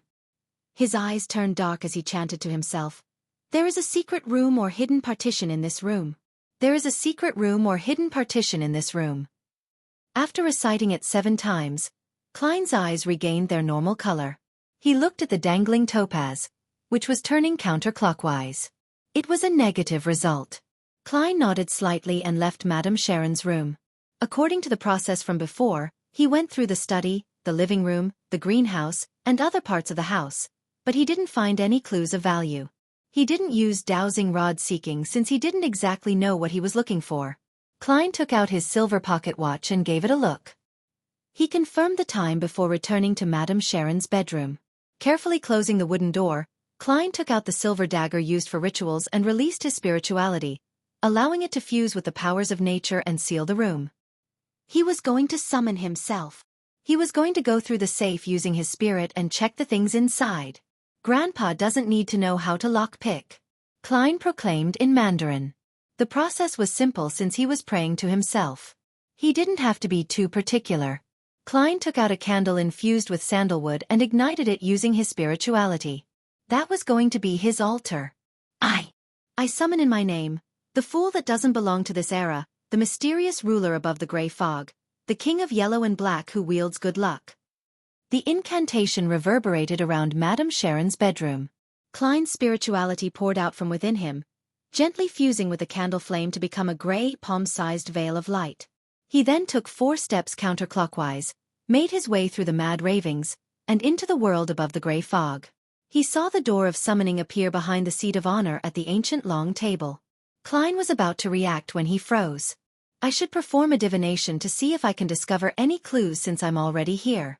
Here, as well as removing any interference, my powers are also significantly boosted. Also, because of where I am now, performing a divination is akin to using an object Madame Sharon brings around with her every day. He sat down and conjured a fountain pen and goatskin. What should I divine? Klein slipped into deep thought. Is there anything wrong with Madame Sharon? No, everyone makes mistakes. There would be something wrong with anyone. Is Madame Sharon involved in a crime? No, that's not narrow enough either. As a famous socialite tied to the political sphere, it's natural that she would be associated with something dirty yet cannot be convicted for. Also, what is the definition of a crime anyway? The laws of the Lone Kingdom, or the laws of the Intis Republic, or is it up to me to decide? Despite his many thoughts, Klein didn't want to delay it any further. After all, his physical body was still in the real world. Thus, he decided to confirm the past few divinations he did regarding the incident. He picked up the pen and without writing, he conjured a divination statement on the goatskin before him. John Maynard's death was due to supernatural influences. This was the divination he did when he went to Maynard's house to help the police. The answer he received last time was negative. Grabbing the silver chain, he allowed the topaz pendulum to almost touch the statement on the goatskin. Klein half closed his eyes and silently recited the divination statement. John Maynard's death was due to supernatural influences. John Maynard's death was due to supernatural influences. After repeating it 7 times, he opened his eyes and looked at the pendulum. His pupils constricted suddenly. The topaz pendulum was spinning clockwise. Clockwise meant a positive result. Maynard's death was really due to supernatural influences. Klein stared at the pendulum that was slowing down, his heart churning in turmoil. My divination back then was influenced, disrupted? Madame Sharon is a beyonder. A rather powerful beyonder? Or is there someone backing her, having helped in planning Maynard's death? Did they want to remove a powerful opponent to the seat of mayor, to remove a future House of Commons member of Parliament from the new party? Many thoughts raced through his mind as Klein wrote a new divination statement. Madame Sharon is a beyonder. He recited the statement 7 times, still using the pendulum technique. Klein used the location he was at, as well as the information he knew regarding Madame Sharon, to complete the divination. He saw an answer. The answer was the clockwise rotation of the topaz pendulum. The answer was yes. Madame Sharon is a beyonder. Klein's nerves tensed. He didn't delay any further, immediately answering his own prayer and pushing open the mysterious door. After a moment of chaos and dizziness, he saw Madame Sharon's bedroom and himself. Klein floated to the front of the heavy safe and extended his right hand. He carefully extended his hand into the safe. Since Madame Sharon was a beyonder, he had to be wary of traps in the safe. In such a state, where his soul was infused with powers of the mysterious space and his spirituality, Klein no longer needed divination. He would receive a warning when he was approaching something dangerous. A large portion of divination was obtaining revelations by allowing one's astral projection to roam in the spirit world. In other words, it was derived from one's spirituality. Klein didn't notice anything unusual when his nearly transparent hand made it through the thick metal door. After sweeping his hand, he leaned forward, plunging his entire spirit into the safe.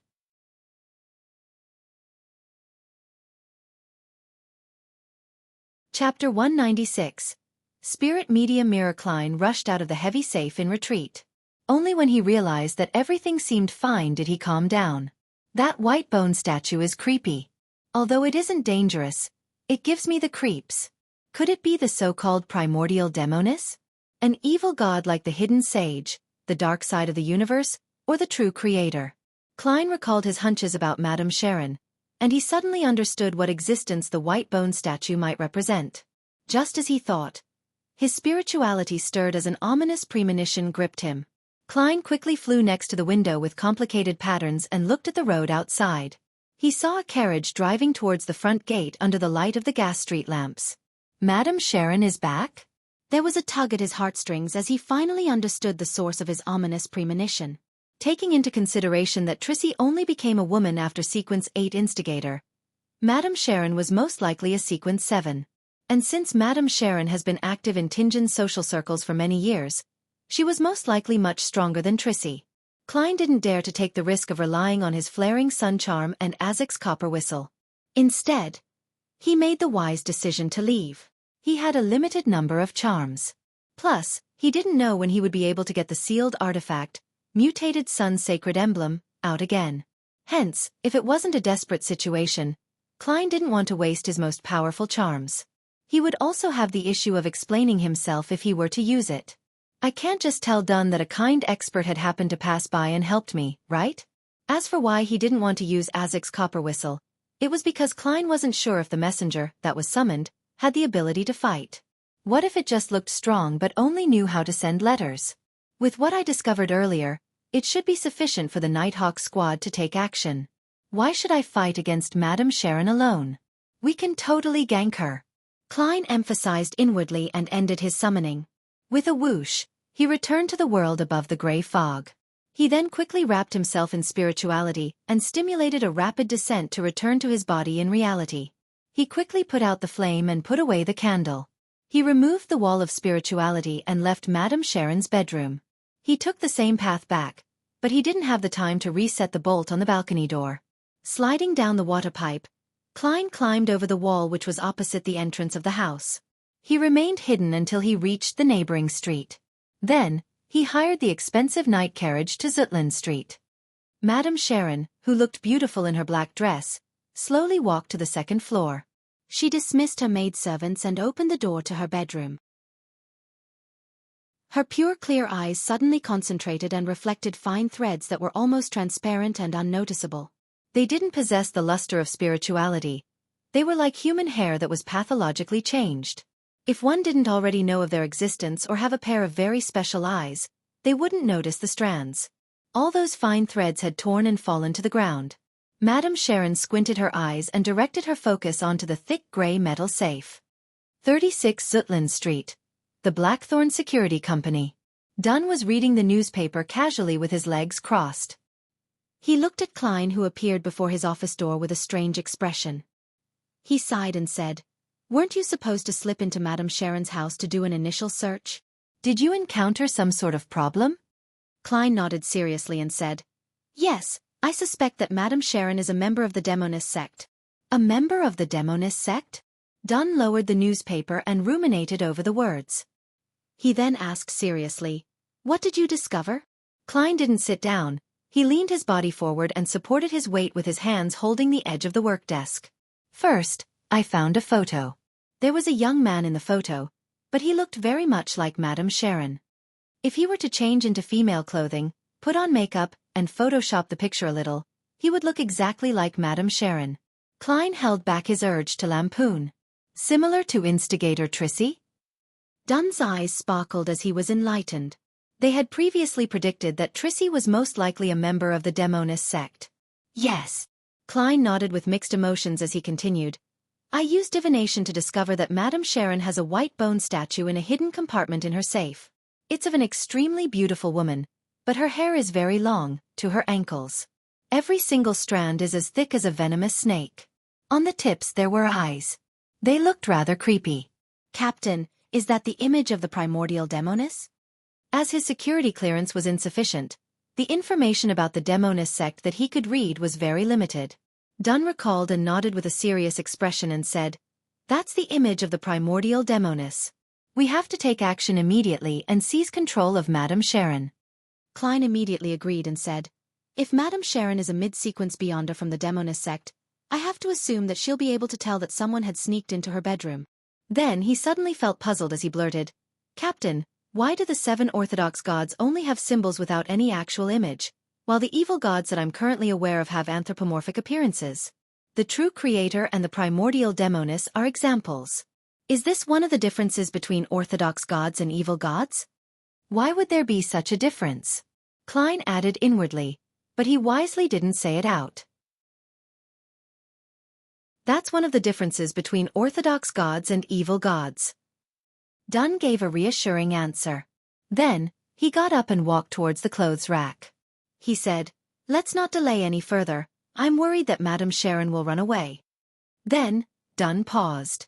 Go upstairs to get Kenley. With the 3 of us taking action together, we can apply for one sealed artifact. Madame Sharon is very likely higher than a sequence 7 beyonder. Captain, you're so wise. Klein answered without hesitation. All right. Then, he asked curiously, Captain, which sealed artifact are you going to use? Dunn weighed his words before he answered. 3-0217. As there weren't many sealed artifacts behind Tingen City's Chinese gate, Klein quickly remembered what Captain wanted to use. Number 0217. Name Spirit Medium's Mirror. Danger Grade 3. Considerably dangerous. It has to be used carefully. It can only be requested for operations that require 3 or more people. Security classification. Official Nighthawk member or above. Sealed method. Store in absolute darkness. Description. The back of the mirror is plated in mercury. The front of the mirror has 3 minor cracks. The very first investigator that looked into the mirror saw a sobbing girl with long hair. Then, he discovered the girl climbing out of the mirror. From many experiments with the artifact, the image that's reflected in the mirror is different most of the time. Even if the same person uses it repeatedly, they would encounter different things of varying danger levels. But they would prioritize dealing with the person who looked at the mirror first. The most dangerous situation is to see oneself in the mirror. If no one looks at the mirror, under the prerequisite of there being light, an image would surface automatically every 3 hours. It doesn't possess any living traits. Remark. The mirror originally belonged to a spirit medium and was a very ordinary mirror until one day the spirit medium committed suicide when looking into it. Indeed, that there aren't many sealed artifacts behind Chinese Gate that can be used in a beyonder battle. 3-0217 is a good choice. Klein didn't speak further as he immediately ran to the Nighthawk's recreation room to get sleepless Kenley. That night was Royale's turn to be on duty at Chinese Gate. Leonard was off duty. Sikatron was patrolling areas like Raphael Cemetery, and the new member would only arrive on Sunday. Hence, Dunn could only pick from Fry and Kenley. Taking into consideration that Madame Sharon was from the Demonist sect and had little to do with dead spirits, he had opted for the latter. After a few minutes, Dunn returned from the basement. He held the mirror that was tightly wrapped in a thick black cloth. Frankly speaking, if I didn't know beforehand, I wouldn't be able to tell that it's a mirror. None of it is exposed. Klein went forward with the petite-sized Kenley. You're in charge of using sealed artifact 3-0217. Dunn passed the mirror to Kenley. Upon seeing that, Klein suddenly realized that he was a Sequence 8 Beyonder and that he possessed the ability to fight head-on. He couldn't just hide by the side as support. Man, I'm a little nervous. He touched the slumber charms in his pockets and made sure that he was well prepared. The only problem is that in order to make it easier to climb, I'm not bringing my cane. I can borrow Kenley's. He has the mirror in one hand and a gun in the other. That should be sufficient. Amidst Klein's thoughts, the trio arrived downstairs and took a carriage to Osna Street. On their way there, Kenley looked at the sealed artifact 3-0217 in his hands. He sighed from the tension. This is the first time I've been involved in such a dangerous operation. Normally, the Nighthawks wouldn't use any sealed artifacts to deal with Beyonder incidents.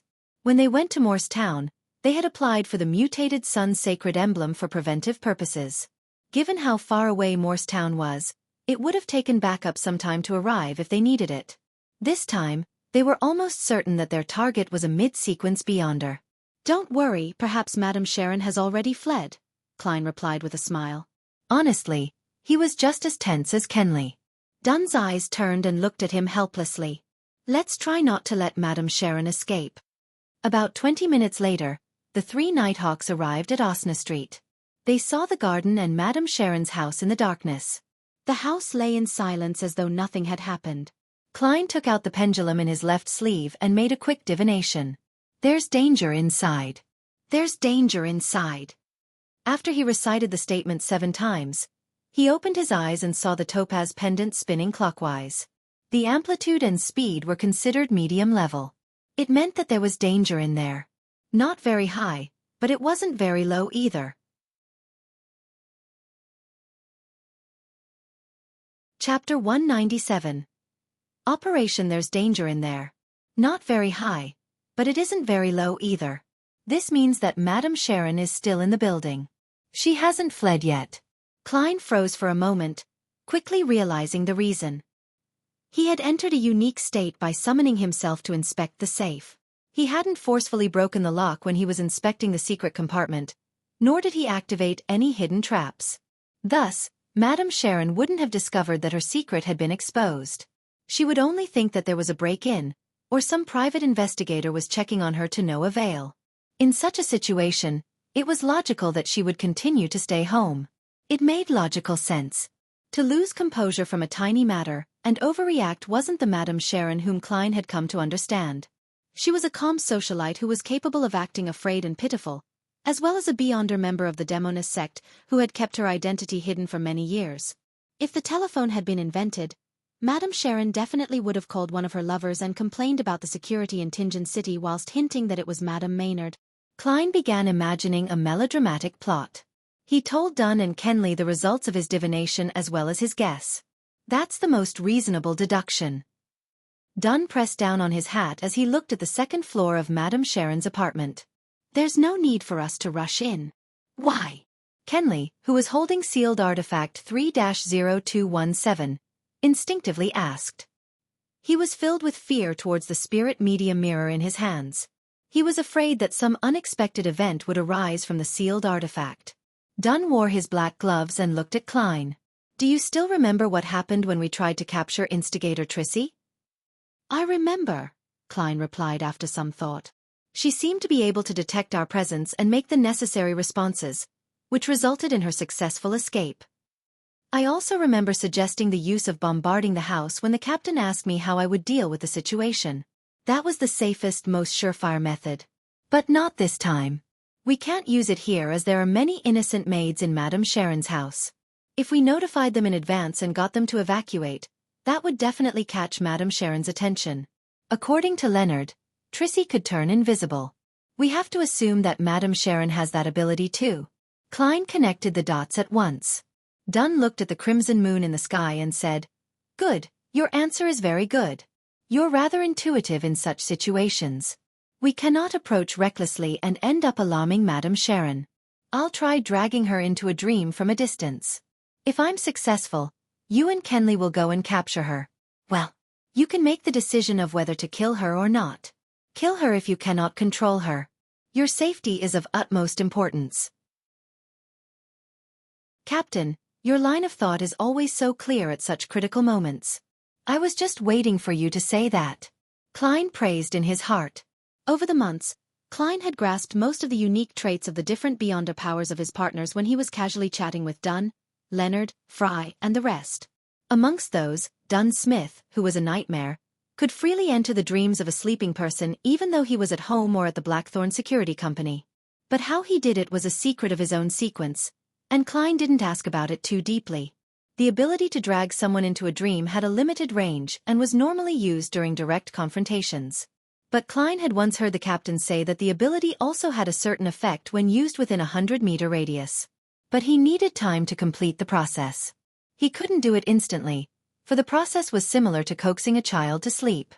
At this moment, Dunn was going to drag the distant Madame Sharon into a sleeping state, a little at a time. After completing the first stages of the restraint, he was going to create the most opportunistic conditions for Klein and Kenley. All right. Kenley was also rather accepting of the captain's plan. Without any more chatter, Dunn leaned on the corner of a wall and shut his eyes. He put his hands together and lowered his head. His black windbreaker and silk hat blended into the night. In the opulent bedroom, Madame Sharon was leaning on her comfortable rocking chair, completely naked. Her fair and excellent figure was completely exposed. She sometimes turned her head towards the full-length mirror to admire her charming self. As she looked, her face would flush red as tears welled in her eyes. Her expression emitted a strange tenderness amidst her stupor. The skeletal statue of the goddess was sitting on the table beside her. The thick strands of hair seemed gentle under the warm, pink light. Slowly, the frequency in which Madame Sharon looked into the mirror decreased. Bit by bit, her eyelids couldn't help but droop. Seconds turned into minutes when Klein suddenly recalled something. How was the captain going to notify Kenley and himself after he successfully dragged Madame Sharon into a dream? Madame Sharon would wake up if the captain left his nightmare state, and she would notice that something was off. I wonder if the captain is capable of giving hand signs while dreaming at the same time? Klein looked at the worried Kenley pacing around and intended to discuss this with him in order to distract him. At that moment, his mind turned into a blur. He saw a giant crimson moon, as well as Captain Dunn Smith in his black windbreaker under the moon. There was also the short Kenley, his expression dazed. Klein realized that he too was dreaming. I've been dragged into a dream by the captain. So that's how he was going to notify us. He wanted to facepalm himself, but could only maintain his trance-like state while saying muddle-headedly, "Captain?" Dunn nodded slightly and said, "Madame Sharon has entered a dream. You can take action now." He then emphasized, "Remember to be careful, and don't be too reckless. We would rather miss the opportunity than take unwarranted risks." Just as he finished his sentence, the world before Klein shattered. His eyes reflected Dunn Smith again. He was still at the corner of the wall, looking down with his hands clenched tightly into fists. On the other side, Kenley, who had stopped pacing about, also opened his eyes. The duo exchanged looks and nodded. Both of them entered a state to execute their operation. Even though this was the first time Kenley was participating in a relatively dangerous mission, he was still more experienced than Klein. He had attended many official missions, so he quickly adjusted his mental state, becoming calm and sharp. Of course, this could also be attributed to the augmentation the knight had on a sleepless.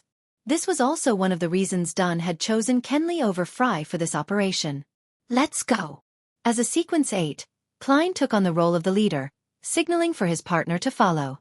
Kenley didn't object. He gripped the tightly wrapped mirror and softened his footsteps as he followed. Klein led him to the place where he scaled the wall previously. He grabbed onto the crevices of the wall and made it to the top of the wall with little effort. He maintained his ridiculous sense of balance and turned around, bending down and grabbing the spirit medium mirror Kenley had tossed over. The moment he touched the mirror, Klein felt his spiritual perception tighten suddenly. It was as if what was covered by the black cloth wasn't a mirror, but a door to some unknown, dangerous alternate world. Indeed, any item that requires sealing has some malefic side to it. Klein internally muttered to himself wistfully as he watched Kenley scale the wall. In order to facilitate movement, Kenley had placed his cane beside Dunn. Klein didn't dwell on that matter. After making their way through the garden to the side of the building, he climbed the pipe up to the balcony of the second floor, just as he did before. He then hung naturally from his feet, allowing his body to fall, once again taking sealed artifact 3-0271. Kenley looked at him, puzzled. But immediately, he nodded his head in enlightenment. At that moment, Klein was shocked by his own actions. He exerted a force using his waist, and with the support of his left hand, he easily flipped over. What happened just now? Why did I move like that? It felt so natural. Is that an ability of the clown? He thought back and felt that he was able to better display the unique characteristics of a clown in actual practice. After waiting for Kenley to easily make his way up, Klein handed the spirit medium mirror back to him before pulling open the unlocked door of the balcony. Kenley carefully pulled away the black cloth wrapped around sealed artifact 3-0271. He pointed the object mirror side down, reflecting the tiles on the ground. One of the rules of the spirit medium mirror was not to use it on yourself or your partners. After putting away the black cloth, Kenley took out his revolver and followed behind Klein. They made their way past the corridor towards Madame Sharon's bedroom, their footsteps light. Klein wielded his readied revolver, and while activating his spirit vision, he reached out for the door handle with his left hand. He didn't dare to be careless since his divination told him that there would be danger present. The reason why he didn't make another quick divination was that he knew the presence of the primordial demoness statue in the room. At this distance, his divination would definitely be interrupted. He knew that there was no way for him to get a clear answer without relying on the gray fog's obstruction. Furthermore, with Kenley beside him, there was no way for him to enter that mysterious space. After pushing open the door, what entered Klein and Kenley's field of vision was the warm light from the gas lamp. Then they saw Madame Sharon slumped over her chair, as well as her alluring body. However, Madame Sharon wasn't asleep. She was reclined in her chair with a faint smile across her mouth, looking straight at her two visitors. Instinctively, Kenley flipped his palm and pointed the spirit medium mirror at Madame Sharon. Klein first froze, then exclaimed, "No!"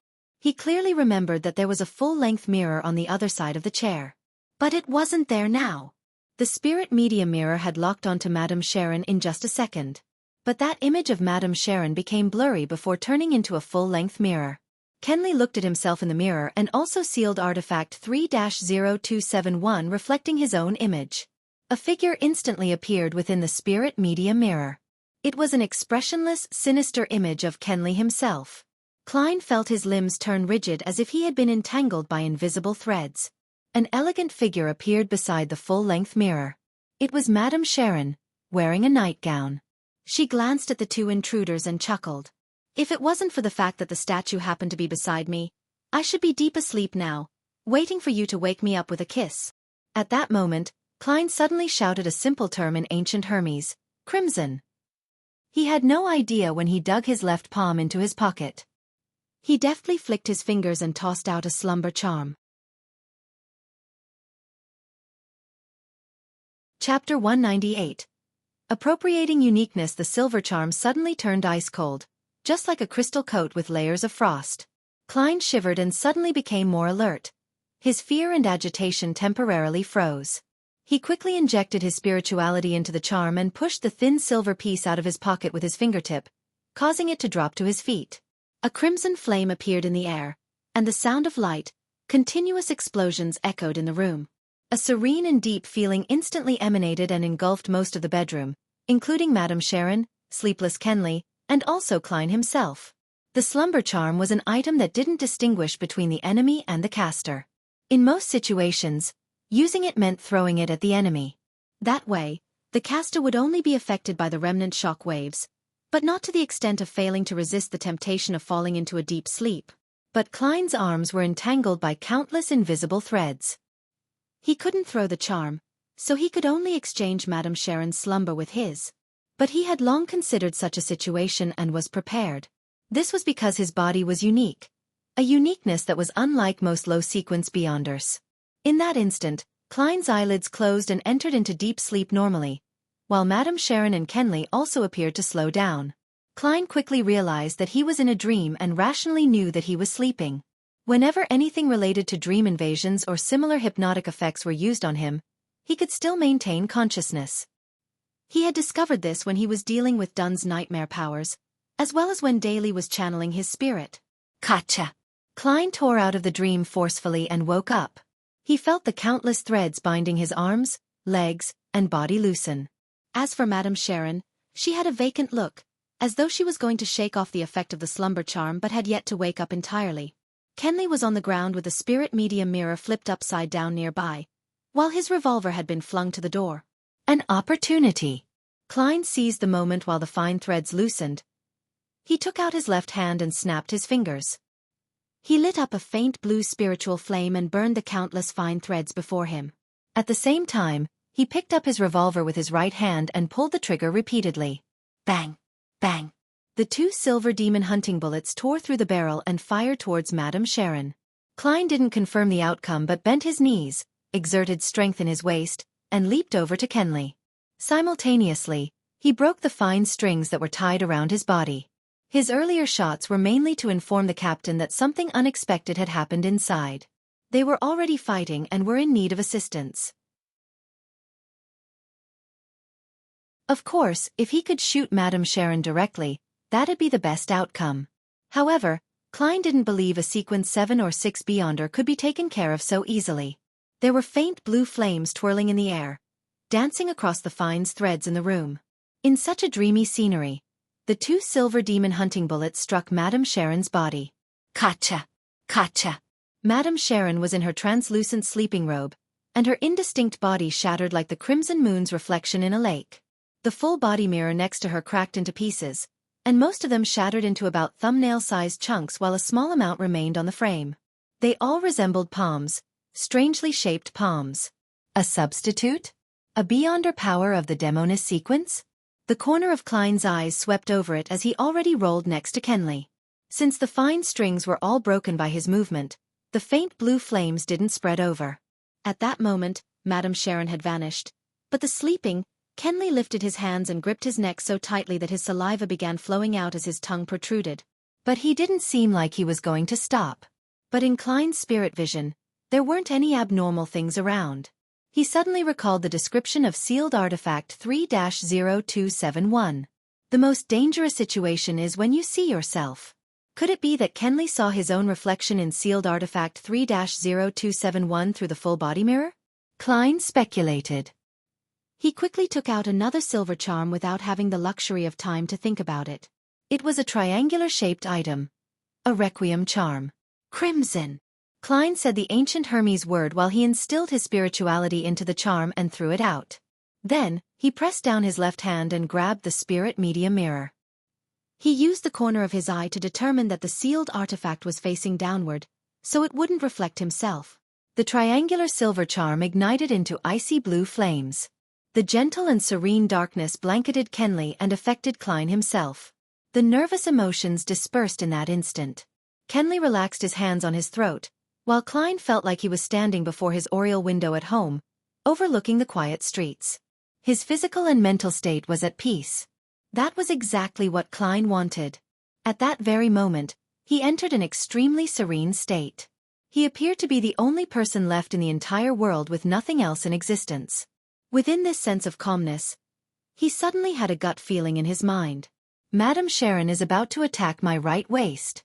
That was the foresight ability of a clown in battle. Without any hesitation, Klein lifted the spirit medium mirror and rolled to his left. Just as he moved, a dagger burning in dark flames pierced the spot where he had stood earlier. Madame Sharon's figure was outlined once again.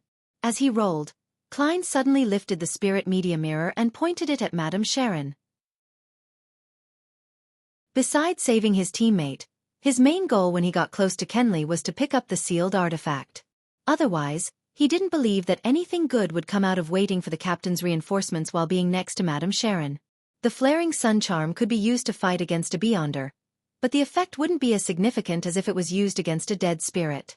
Plus, the other person wouldn't just stand there and wait for him to use a charm. If it really didn't work, Klein could only take the risk and use Azek's copper whistle. Regarding how he would explain it, He would think about it after he managed to stay alive. However, things developed better than Klein had predicted. Madame Sharon opted for assassination. She didn't interrupt his use of the Requiem charm and the spirit media mirror. Therefore, Klein had instantly formulated a simple plan. He didn't avoid the repercussions of the Requiem charm but relied on it to enhance his foresight ability as a clown. Then, he seized the opportunity to dodge the attack while he used the spirit media mirror to reflect the enemy. When Madame Sharon missed her strike, she immediately wanted to chase after her agile opponent who was rolling away. She suddenly saw a mirror with 3 cracks. The surface of the mirror rippled, and a woman's figure appeared. Her hair was black and thick, hanging low and blocking her face. Klein's left hand shook, and the spirit media mirror glided on the carpet for a dozen centimeters with the front facing upwards. A pale hand extended out of the mirror, and a woman in a white bedsheet-like dress climbed out of the mirror quickly and pounced at Madame Sharon. Madame Sharon's expression became gloomy. There was a layer of darkness above her innocent brown eyes. Her surroundings ignited with 7 black flames. With a swoosh, a black flame flew out and hit the woman in the white dress. Whoosh! The woman caught on fire and wailed in pain. Very soon, she vanished into thin air. So. The black flames flew at Klein one after another like bullets. Klein's pupils constricted as he quickly rolled away. He didn't dare stay in that spot. However, his action of rolling gradually became slower because there seemed to be fine threads entangling him again. They slowed him down and affected his motion. It seemed like the nemesis of the clown's combat abilities. The black flames flew past Klein's face and fell onto Madame Sharon's bed. However, it didn't burn, seemingly effective on items with life or spirituality. Klein had yet to feel rejoice over his successful dodge when another premonition flashed through his head. He twisted his spine and changed his forward flip into a side roll. A transparent ice crystal suddenly appeared like a spear and stabbed into the carpet where Klein had originally intended to land. The white frost expanded and struck Klein, whose actions were affected by the fine threads. He suddenly shivered, and his body became stiff. Although he could still move, he was much slower. Madame Sharon had black flames surrounding her again, and there was a transparent ice spear that condensed in her hands. Klein didn't hesitate any further as he shoved his hand into his pocket and grabbed Azek's copper whistle. He. Just then, Kenley shook off the effect of the Requiem and slumber charms. He got up and looked towards Madame Sharon with a pair of vacant-looking eyes. His face seemed to be blanketed by a shadow, making him look silent yet creepy. Thud. Thud. Thud. Kenley leaped at Madame Sharon, who was the closest. Madame Sharon narrowed her eyes and shot the black flames surrounding her one after another at Kenley. Poof. Poof poof. The black flames disappeared like snowflakes and didn't have any effect. Klein was stunned at first, then he lifted the gun in his right hand and pulled the trigger while aiming at Madame Sharon. Bang! Madame Sharon dodged ahead of time and threw the frost spear towards Kenley, but it only penetrated his clothes and not his skin. Hence, it didn't create a freezing effect. Bang! Klein fired again, and Madame Sharon dodged to the side of the broken full-body mirror and picked up a palm-sized fragment. She continued to walk swiftly and dodged another bullet. She then used the irregular fragment to reflect Kenley as he leaped over at her. Right on the heels of that, Madame Sharon dodged to the side as she swiped the mirror with her palm, which was covered in black flames. At that moment, Klein had emptied his revolver. He had no choice but to throw it, letting the empty shells and revolver fall to the carpet. Just as he rolled over to pick up Kenley's revolver, he heard his teammate's tragic scream. Kenley stopped before bending over and vomiting. It was bile at first, then a red heart, followed by his lungs and stomach that were burning with black flames. Chapter 199. Successful toss of the die, the beating heart, the yellowish-green liquid, the silently burning black flames, and the falling figure entered Klein's field of vision and etched themselves deeply into Klein's mind. The most dangerous mission he had encountered up to this date had been when he was dealing with Ray Bieber, who was in the midst of digesting. Even such a terrifying and dangerous monster had only resulted in severe injuries to the Beyonders on the mission. No one had to sacrifice their lives. The deaths of the Beyonders Klein had witnessed, including old Niels, were all due to them losing control. The murderer might be strange and indescribable or related to evil gods, but they had nothing to do with the missions they undertook. Now, he was looking at one of his partners being killed in action. The death was purely due to one mistake. Nighthawks were fighting against madness, but so were they also fighting against danger. There might never be an opportunity to make up for that one mistake. Klein's thoughts erupted with a boom. Apparently having taken a huge blow, he knelt down and lifted his right hand, firing successive shots at Madame Sharon. The silver demon hunting bullets pierced through the invisible threads and shot towards her head and transparent sleeping gown. Suddenly, Madame Sharon appeared to be yanked in another direction by something, allowing her to successfully avoid Klein's manic shooting. Klein only managed to collect himself and regain the ability of rational thought when he finished firing the 5 bullets in his revolver, and the sound of the hammer striking an empty chamber entered his ears. His heart tightened. Without any time to reload, he tossed the revolver to the side and took out a stack of tarot cards. Pah! Madame Sharon's body moved to the side and saw a card fly past her, piercing deeply into the surface of the makeup table. She smiled, her beautiful brown eyes once again taking on a black luster. At that moment, her waterfall-like brown hair suddenly flailed into the air like it was lifted by an invisible force.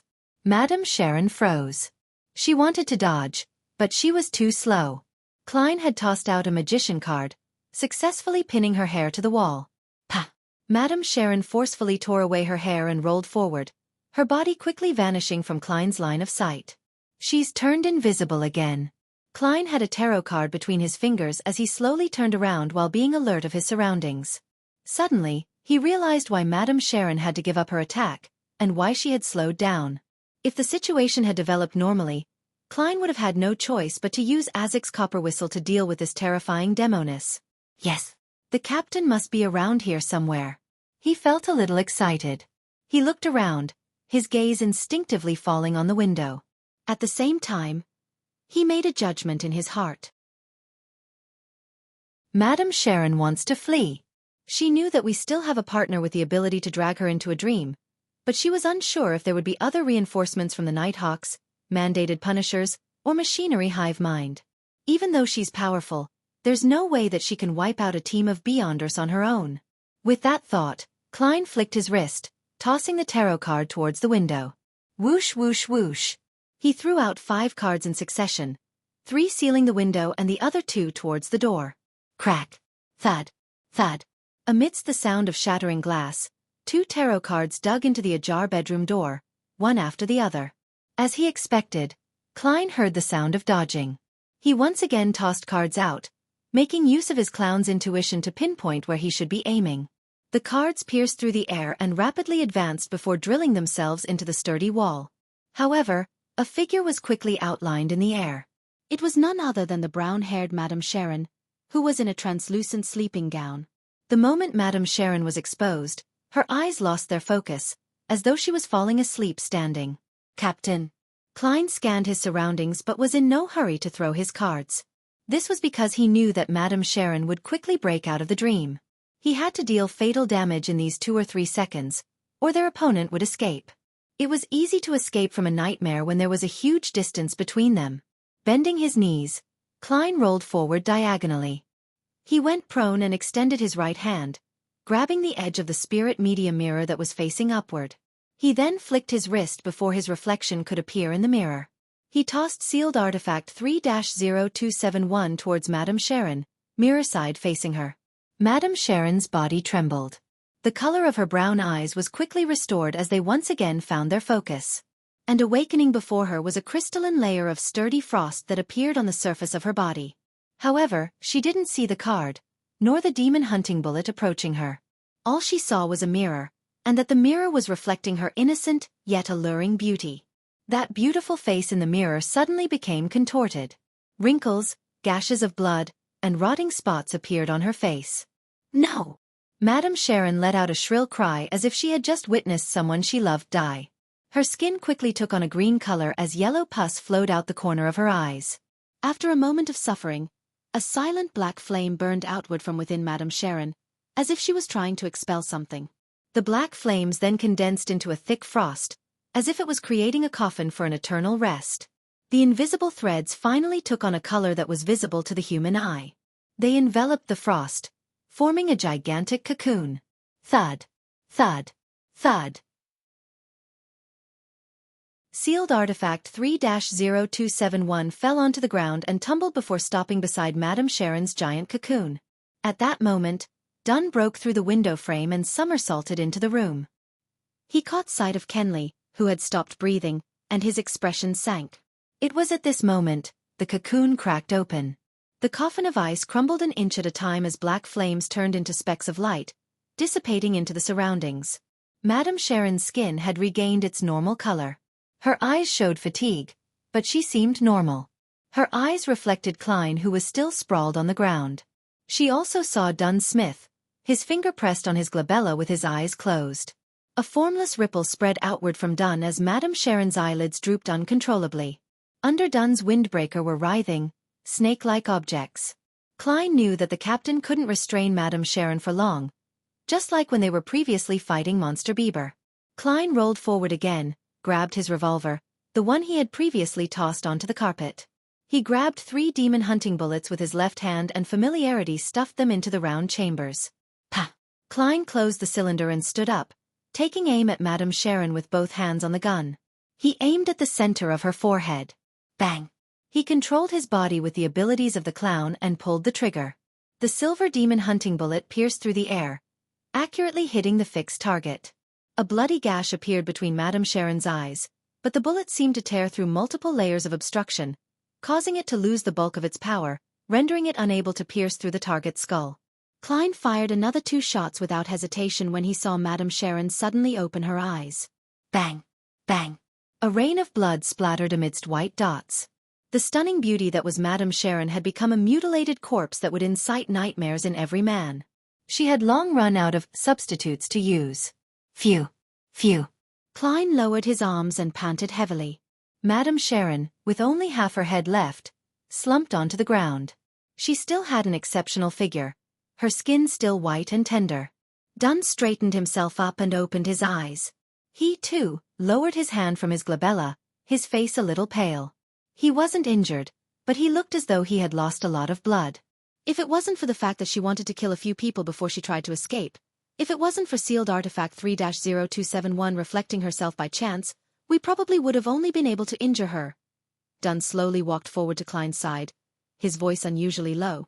If it wasn't for how unique I was, I would have died along with Kenley in the first 10 seconds of the battle. Klein turned to look at Kenley, who was silently lying on the black ash. He exhaled. Captain Kenley, I know, Dunn replied with a raspy voice. I made a mistake. I was fooled by Madame Sharon. I didn't expect her to secretly escape from the dream. He paused, then he said in a serious tone, but you have to get used to this. It's normal for Nighthawks to die during missions. Perhaps the next one to die would be me. Klein fell silent, not knowing how to reply. Kenley still had his eyes open, staring blankly at the ceiling. May the goddess bless you. May you find true peace. Dunn walked over to Kenley's side and drew a crimson moon on his chest. He then squatted and closed his partner's eyes. May the goddess bless you. May the serene night no longer harbor any danger or madness. Klein also drew the crimson moon as he prayed silently in his heart. A few seconds later, he forcefully retracted his gaze and asked in a heavy voice, Captain, should I channel her spirit now? Dunn nodded indiscernibly. Don't attempt to ask about the primordial demoness. That's very dangerous. I'll guard you and prevent any accidents from disturbing you. Klein didn't tarry. He took out the various ingredients and quickly set up an altar, starting the mediumship ritual. After reciting the incantations, he took a step back and used a dream divination. Madame Sharon's partners. Madame Sharon's partners. After reciting the statement 7 times, Klein entered a dream. He saw Madame Sharon's soul within the hazy world.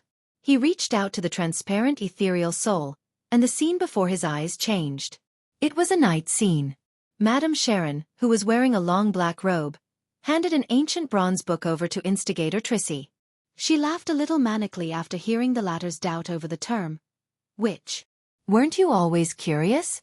Curious about why our upper echelons are all female. So it really was the demoness sect. Leonard's guess accurately matches the truth. He really does have a huge secret. The corresponding sequence 7 for assassin and instigator is which? What a trap. Klein thought to himself. The scene immediately changed. Klein saw a vast hall with narrow windows all around the place, and a lady clad in a pure white robe. Her back was facing Madame Sharon as she said with a smile, "We can reach sainthood as long as we advance towards the primordial. We can attain power, attain salvation, and avoid the end of days." Madame Sharon lowered her head and asked curiously, "Why must we become women? Is it because the primordial is a woman? Do women symbolize destruction and calamity?" The lady whose back was facing Madame Sharon answered calmly, "No, men are the same. They are the synonym of war." These are two similar pathways. You're tuning in to the Xiaofan's Wuxia Tales YouTube channel. Don't forget to subscribe and join us on this journey to catch the most captivating stories.